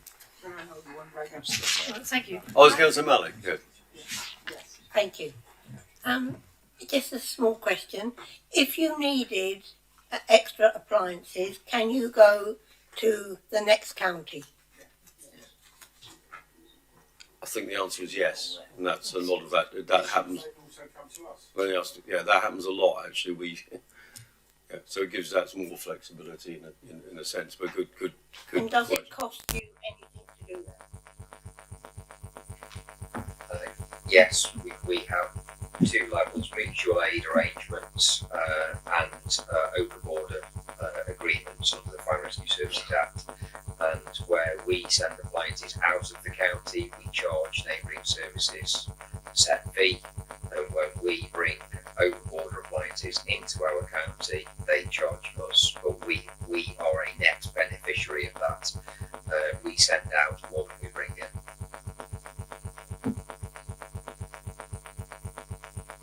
Okay, Councillor Morgan now.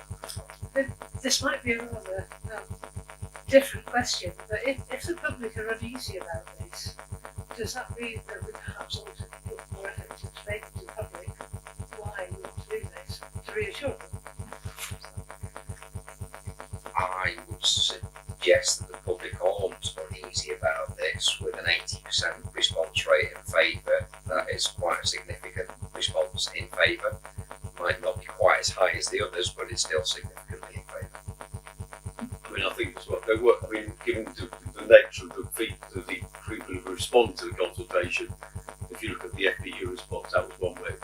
They largely welcomed, I have to say, the FPU almost, if you read their letter, largely welcomed all of these proposals. Well, they raised some reservations. They didn't, but look, you know, and but that would have probably might have accounted for the 20% if we're honest in terms of the consultation responses. Yes. So come back just quickly then. If that is a very good level of approval, are we worrying ourselves unnecessarily? Well, I think it's fair for members to have scrutiny. You know, you could say that. You know, I think would be the comment that maybe was. I'm sorry, who are other people indicating? Councillor Bates. What happens if you have mechanical problems? Mechanical problems, Doug? You should answer that, sorry. Yeah, I think, to be honest, that would be managed as it is now. You know, that's fairly business as usual stuff for us. We anticipate that, you know, we will occasionally have problems with appliances.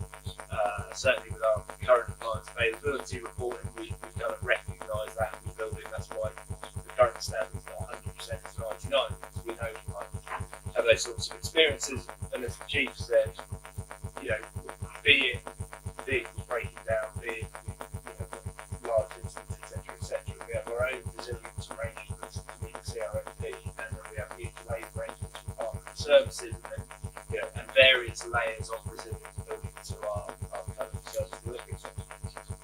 So what would happen if two were out for some reason? Yeah, so What would you do then? we've got And they're going to be out for, say, 2 or 3 days, each of them, at the same time. What would you do then? So we've got fully stowed reserves. So we have a number dotted around the county. It's 3 or 4 or 5 now. Good Lord, 5. All right, fully stowed reserves. So from an appliance perspective, we can very quickly change in and out. You know, if we have those sorts of issues. Okay. Councillor Brown? Yeah, my concern previously about the overtime cover instead of using on call was that there'd be quite a lot of pressure on me, on the other staff to cover, and there are other ways to do it. And I did wonder whether the on-call staff should have been more involved. And would it be right, do you think, to say now that with using on-call staff in this way, they would feel more useful and perhaps the response from those stations would be better? Yes, in short, I think that would be one of the definite positives for a multitude of reasons of bringing those two duty systems together. Yeah, there will always be, and as we'll talk about in other forums in terms of management committee and probably audit governance, there will always be challenges around the on-call model. But what we do know is we do have some availability. We do know that most shifts we've got at least one available. So if we can increase their chances of being called in, attending incidents, etc., then yes, I believe it will have a positive effect. Chair, just following up on that, some of the comments back from the public were actually this priority. It was good to see that the on-call were recognised through this priority. There was positive comments coming back from that sector.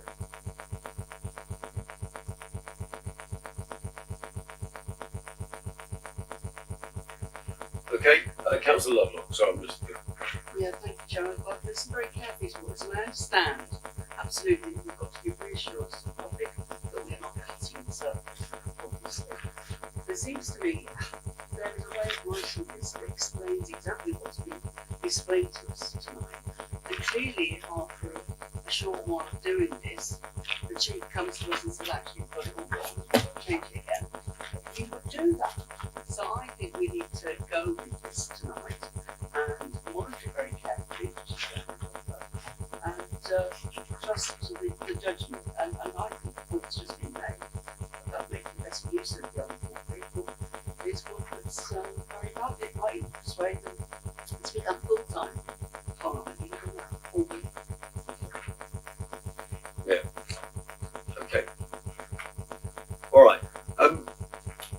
Probably going to hate me for this, but I, particularly Graham, I have been reviewing some of the comments that made Councillor Smith in terms of some of the wording and duplication. I think it's done with the best intentions, and I have to say that I, read it through. It's done with the best intentions, but it can be confusing. So I'm proposing, if people could look at their papers, that we have the first paragraph. We're on page 59, priority 6, page 59. Yeah, well, it's also up on the screen, guys.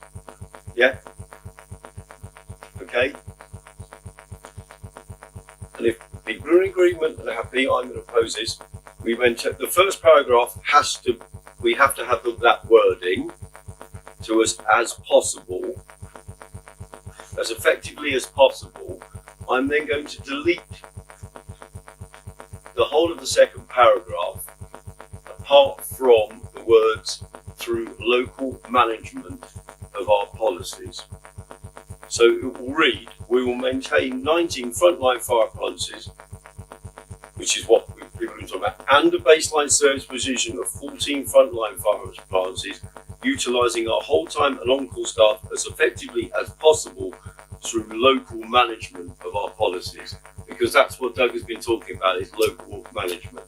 Okay, the rest, there is a degree of duplication, I think, and so just to avoid, so it tightens the wording, to avoid confusion. We've done, we've changed priority 3, we've changed priority 4, this is what we're here for. The priority 6, from the chair, I think that reads better.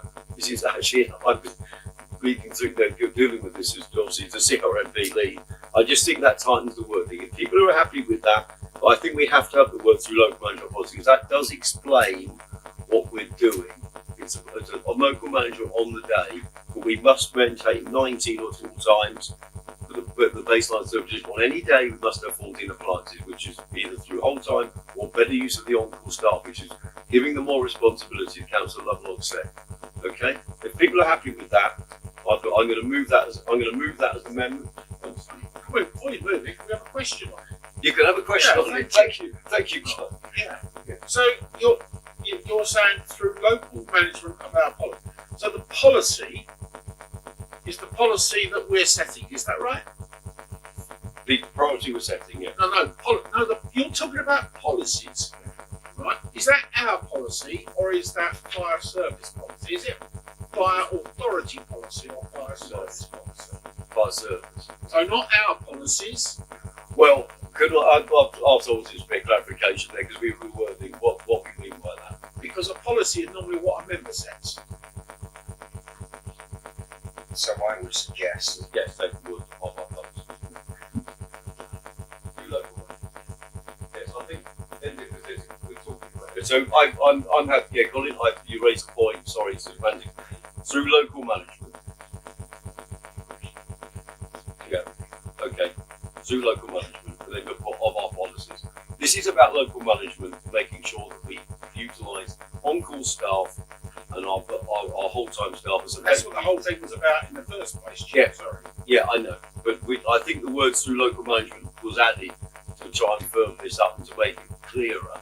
I mean, I know we're not succeeding desperately well, but I think, I'm happy to take that, my amended amendment, add the word after the first paragraph through local management. Okay. Well, I've got a question. Does everybody understand that? Because I don't. You do? Oh, right, okay. I hope that made it clear. Yeah, I understand the policy, which is a good one. So just read what we're agreeing to. We will maintain 19 frontline fire appliances and a baseline service provision of 14 frontline fire appliances, utilising our whole time and on-call staff as effectively as possible through local management. Full stop. And then after that, we will continue to maintain our response standard, and we recognise the other words, the third and fourth paragraphs. Apart from through local management. Yeah. Okay. All those in, I have a seconder for this account. Yeah. All those in favour? No? Yes. So second time we've closed this down on debate, Chair. Well, I think we've had a long time to debate these issues and gone over them. I think we have voted on it. Chair, point of order, in fact, I agree. We voted on it, and it now becomes the considered policy of this fire authority. I do object though, because of confusion, and it's not just confusion from this side; it's confusion from all sides of this fire authority. There were lots and lots of questions and lots of clarifications, and both times when I chose to ask to debate your policy, which was seconded, I was closed down. I do object to that, Chair. Okay, I'll take on board. we have had a lot of time to discuss these issues, and I think we've changed wording. We've changed wording to strengthen wording on some of the priorities, and I think actually we've actually arrived at an improved document, if I may say so. It's been a bit torturous, and I apologise from the chair if I've sometimes cut people short, but I'm also aware of the time and the rest of the agenda. And I'm also aware, as I said, it was consulted on. We had a members' workshop, and members were also circulated, as I understand it, with some of the changes, and we had the papers in advance. So, Councillor Brooks. Yeah, but I remember the workshop, and we received a lot of information about the conservation. And where we missed the trick, we should have gone through all that wording then, and we didn't. Right? So members weren't invested in this. But Chairman, you're nearly there on this particular point. But I have to tell you, you've got to defer some items up the line here. We'll be here at 12 o'clock at this rate. I've been speaking about that, and we will do that. After we voted on this with these amendments, we will have a short adjournment, and I will come back with some proposals to reduce them. There's things we have to agree to, and other things presentations that we can have for another time. Okay.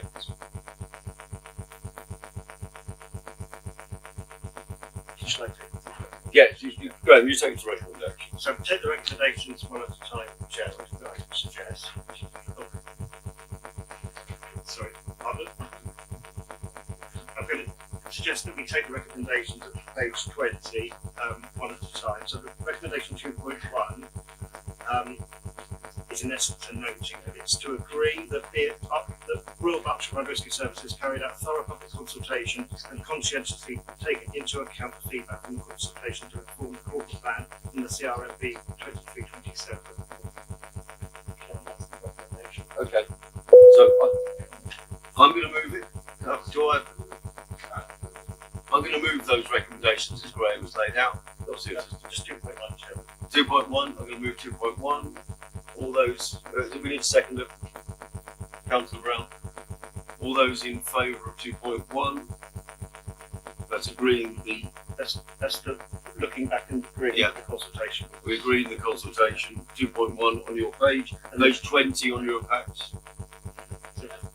So 2.2, Chairman. Now this is to agree the revised strategic commitments of Royal Berkshire Fire Authority following the consultation, and the strategic commitments are those set out page 56. Yeah, at the top, and the only amendment there was the inclusion of the word education. Okay, so I'm going to move that.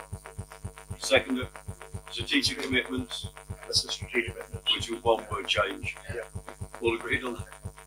Now with 2.3, I'm going to tread carefully to make sure I get this right and reflect all the feedback in terms of those amended points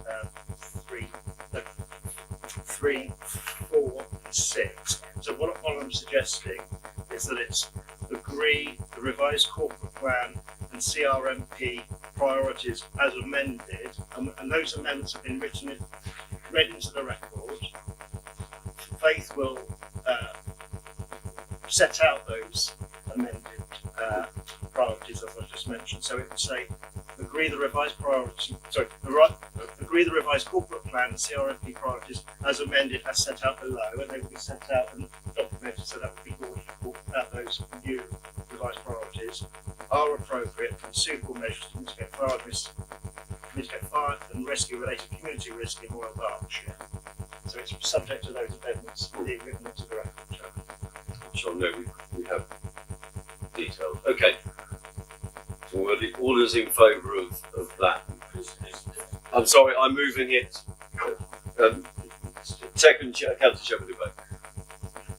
Okay, I'm moving that to Councillor Shepherd-Bay. All those in favour?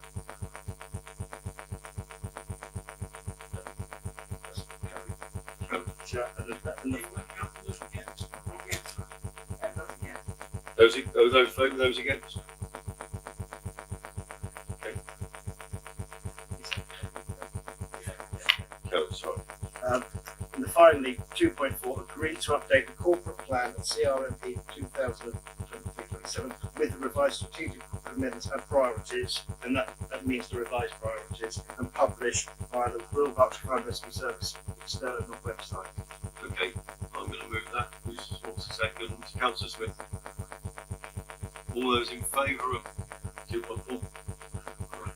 Okay. That's carried. All right, thank you, members. Right, okay, I'm going to call at this point a 10-minute adjournment. We will amend the agenda, take some items off, and then we're back after a quick toilet break.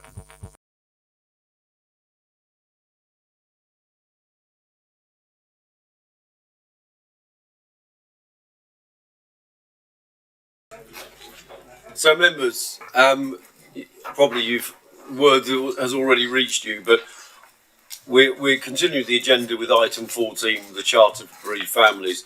We will be dropping items 11 and 12, which are presentations. I mean, I think they were going to be interesting presentations. But I think, given the hour, we will lose those, and then we can move swiftly through the rest of the agenda and get homes to go to. So, we start on page 161 of your bigger pack agenda, which is the Charter for Bereaved Family item. Wayne, are you going to? Thanks, Chair. Very quickly, members, the paper is as before you. Draw your attention initially to the origins of the paper, which is section 3.3, the Right Reverend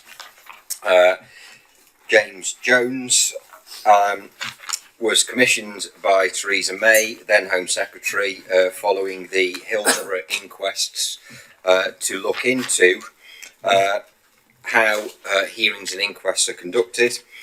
Following that, Lord Kerslake, following the Manchester Arena bombing, made comments about the points of learning within the report by Reverend James Jones that was called A Patronising Disposition of Unaccountable Power. And as a result, a charter for bereaved families was established. The legality of the charter is that it is a strive to comply with charter. Does not place a legal obligation on the authority or the service.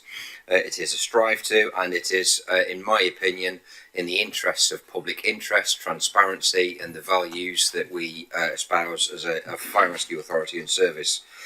It has been signed up to by health authorities, the National Police Chiefs Council, the College of Policing, the Ambulance Service, and more recently the National Fire Chiefs Council. It's here in front of you today to seek permission for myself and the Chair of the Fire Authority to sign this authority up to the Charter for Bereaved Families. Thank you.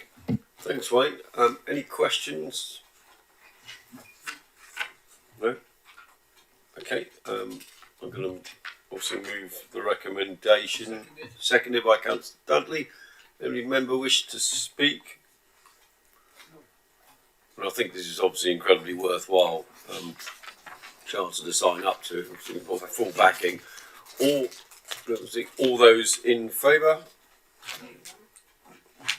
A little quicker than priority 3 on the. Right. Shall we'll change the wording. Right, we've agreed that. Item 15, which I know Paul Brembo, I know it's going to speak to this, which is the corporate calendar. Faith's very keen that we agree this tonight. All that hard work. Paul Brembo. Yes, sure. Thank you, Chair. Yes, this is the corporate calendar for the Fire Authority for the committee meetings during 2023 and 24. Where possible, we have avoided unitary authority county meetings and committee meetings. It should be noted that we are proposing the rescheduling or moving of the Management Committee and the Ordnance Committee on the 17th of July and 25th of July to the 11th of July and 24th of July, as this does clash with a Royal Borough and Windsor Maidenhead full council on the 25th of July. And where possible, we will maintain this schedule going forward. However, obviously, we will continually review it to make sure we reduce those clashes as best as possible throughout the year. Subject to the calendar being agreed, all meetings will be sent out to members following the annual meeting on the 8th of July. I'm happy to take any questions on I think the 8th of June. Actually. Sorry, 8th of June. Sorry, yes. I think we're question. Any questions? I don't know that. Okay, I'm going to move this. I've got a seconder. Councillor Brooks, why not? Change around. Now, look, a lot of work goes into this. Actually, it's quite tricky with 6 unitary authorities and members all over the place. So there is the occasional clash that's unavoidable, but I fully recommend this. So all those, Councillor Dudley. Yeah, I'd just like to reiterate and thanks to the officers for all the work they put into this. You know, to juggle 6 unitary authority meetings, and find gaps in those meetings is a full-time job in itself, and I'd just like to thank the people responsible. Yeah, thank you, Councillor Dudley. Okay, all those in favour of our calendar for the year ahead? Great. All right. Okay, agenda item 16 is the member development strategy 2023 to 2027. It's in line with the CRMP, and this has gone through audit and governance. Paul, do you want to say something about this? Yes, just that this members development strategy was developed with the working group and the member champion, Councillor Smith, and as you can see, it aligns to the draft corporate plan and the CRMP, and will be obviously amended with any changes following this meeting. And it's a 4-year strategy which aims to hit 3 categories. 1, the need to know information about RBFRS. 2, visits of local fire stations, whole time and on call. And then other information that members would like to know is the essence of the member development strategy itself. It's underpinned, all member development activities will be underpinned by maintaining a clear commitment to member development and support, ensure a strategic approach is taken with member development and support members in their role on the RBFRS Fire Authority, and ensure that member development is effective in building knowledge of RBFRS with the fire service. We will develop an action plan through this, which we will then work across over the 4-year strategy. I'm happy to take questions on it. Any questions? A bit of work has gone into this. Councillor Smith, do you want to lead the question or do you want to speak to it? Yeah, of course, yeah. Go for it. Because you're I just want to say that I'm extremely grateful for the work by the officers and also by the audit committee for recommending this, and that's really all I wanted to say. It's an evolution or an incremental improvement on what had gone before. Councillor Brooks. Yeah, that's fine. Absolutely, we're moving to that. Member development is very important. I think an industry for our local government takes an awful lot of time from the officers. I object, although I'm not going to die in a ditch about it. Page 180, 180. Monitoring the call attendance at member development activities, no doubt to be published and the public know which lessons I've been to as a pupil. There are courses our members will feel they know pretty well if they've been on the authority a long time, and others may be coming on after next week will need more training. So I don't understand.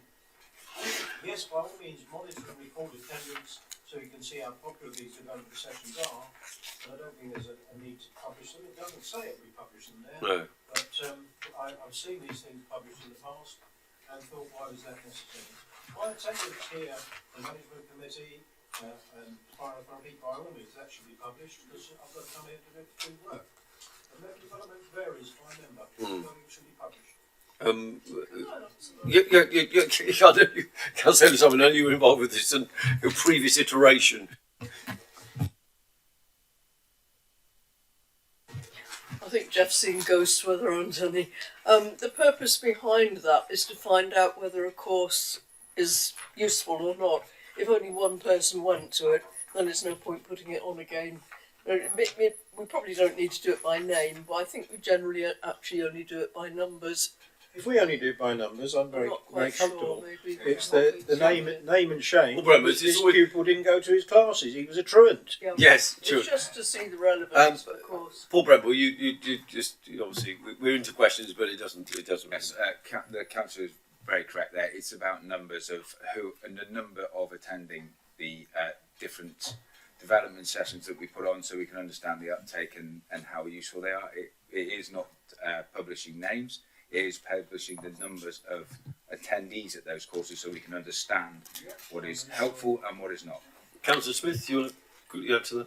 Yes, I'll draw the members' attention to page 181 where it says to ensure continuous improvement, a number of measures will be used to monitor the success of the member development programme.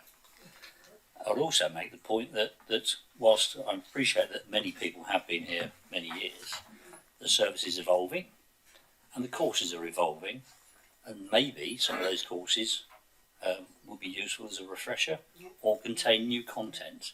One of my concerns as a member development champion is that we had 6 new members. We only got a very, very limited response about the annual member development satisfaction survey. We can't evolve the courses and improve them if you don't tell us what you like about it or don't like about it. Good. I think a good, timely reminder. Yeah, great. Okay, so we're all in. Well, we're noting this. No, sorry, we're approving it. Sorry, I was moving on to the next thing. We're happy to approve this. I move it. Councillor Smith, you second, yeah? All in favour? And thanks to the officers for the work on this. Excellent. Great. Okay. And agenda item 18, this is the lead member and member champion annual reports, which I hope everybody has read. We're here to note them. I mean, obviously, I think if members want to ask questions, either of the officers or yes, Councillor Henry Simons. A question really that relates to well-being. So I'd like to ask you the Safety Health Activities and Wellbeing Champion, please. When we look at the CRMP consultation, there's a separate sentence in it about the loss of staff and the impact of that time on the service. Could I ask you, what are you doing to increase the staff retention rate? Because it does seem to be having a detriment lately.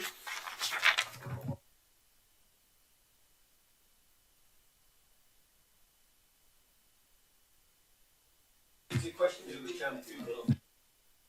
I'd like to ask the champion, please. My understanding is that there are a whole range of activities being undertaken by the HR department to try to ensure retention and also to improve recruitment across both the diverse range of people we have across Berkshire and also across genders. I don't know whether Becky wants to elaborate on that, but there are many activities going on. Yeah, I can certainly. Yeah, of course, yeah, go on. Yeah, Councillor.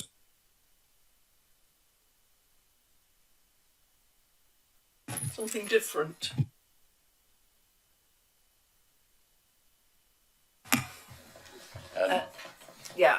Perhaps I can just add a bit. Okay.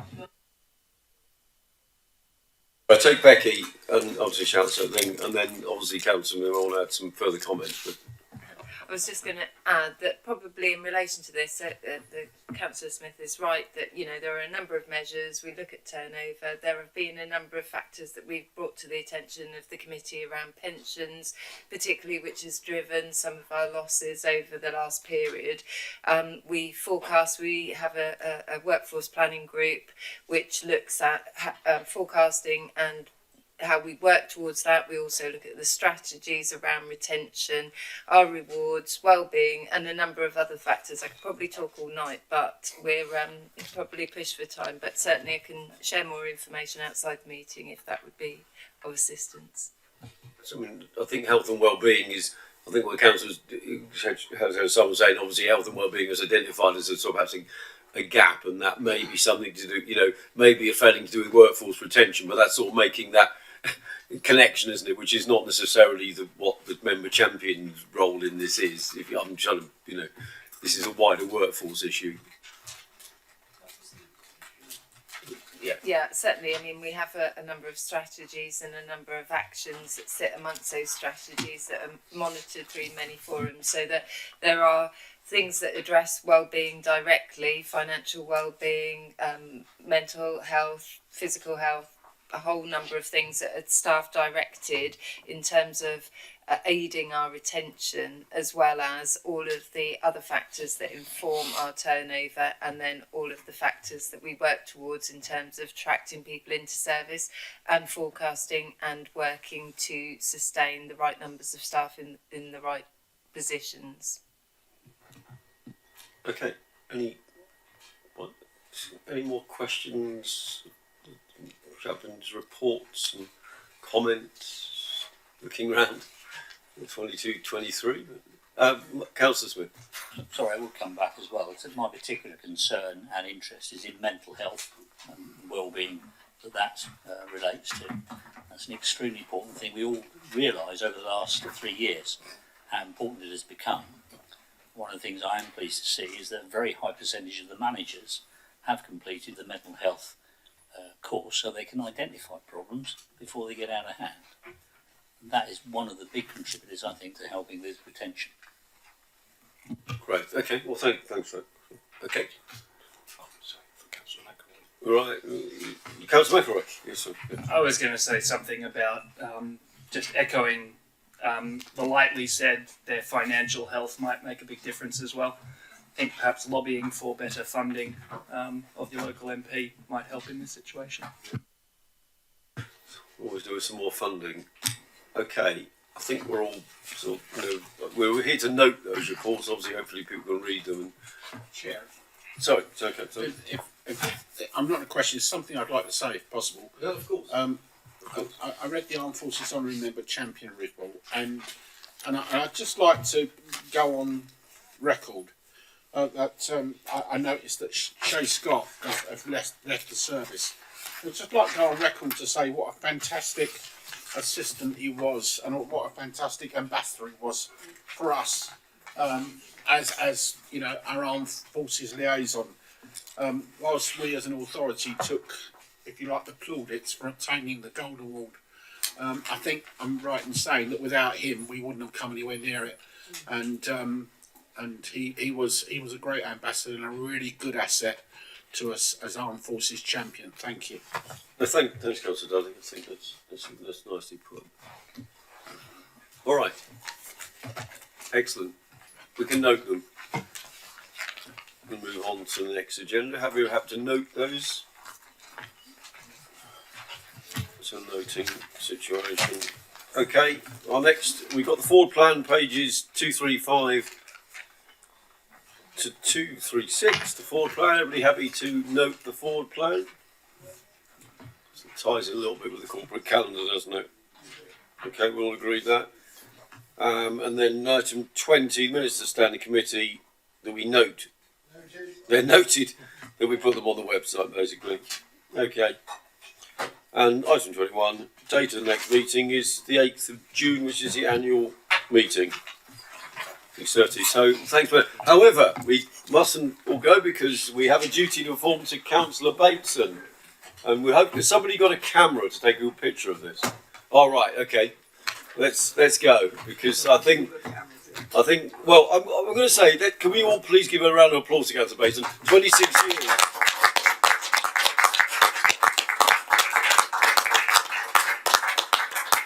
26 years is something. Thank you so much for that.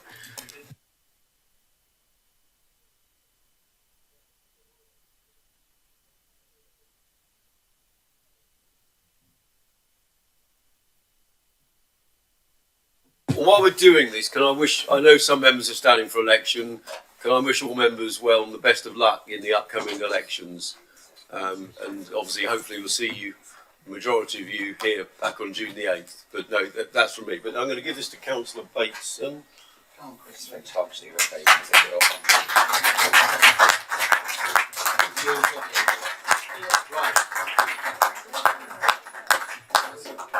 Where's the best place to... do you want to come just a little bit? It's sideways up. Sideways up? Yeah. Yeah, right. You've given a few of these away before. Yeah, no. Oh, this way, sorry. Wrong. Fabulous. Yeah, I was going to say updated. Yeah, that's why I was just looking at the work. Move just over. Yeah, move over here, Christine. We come to you. Thank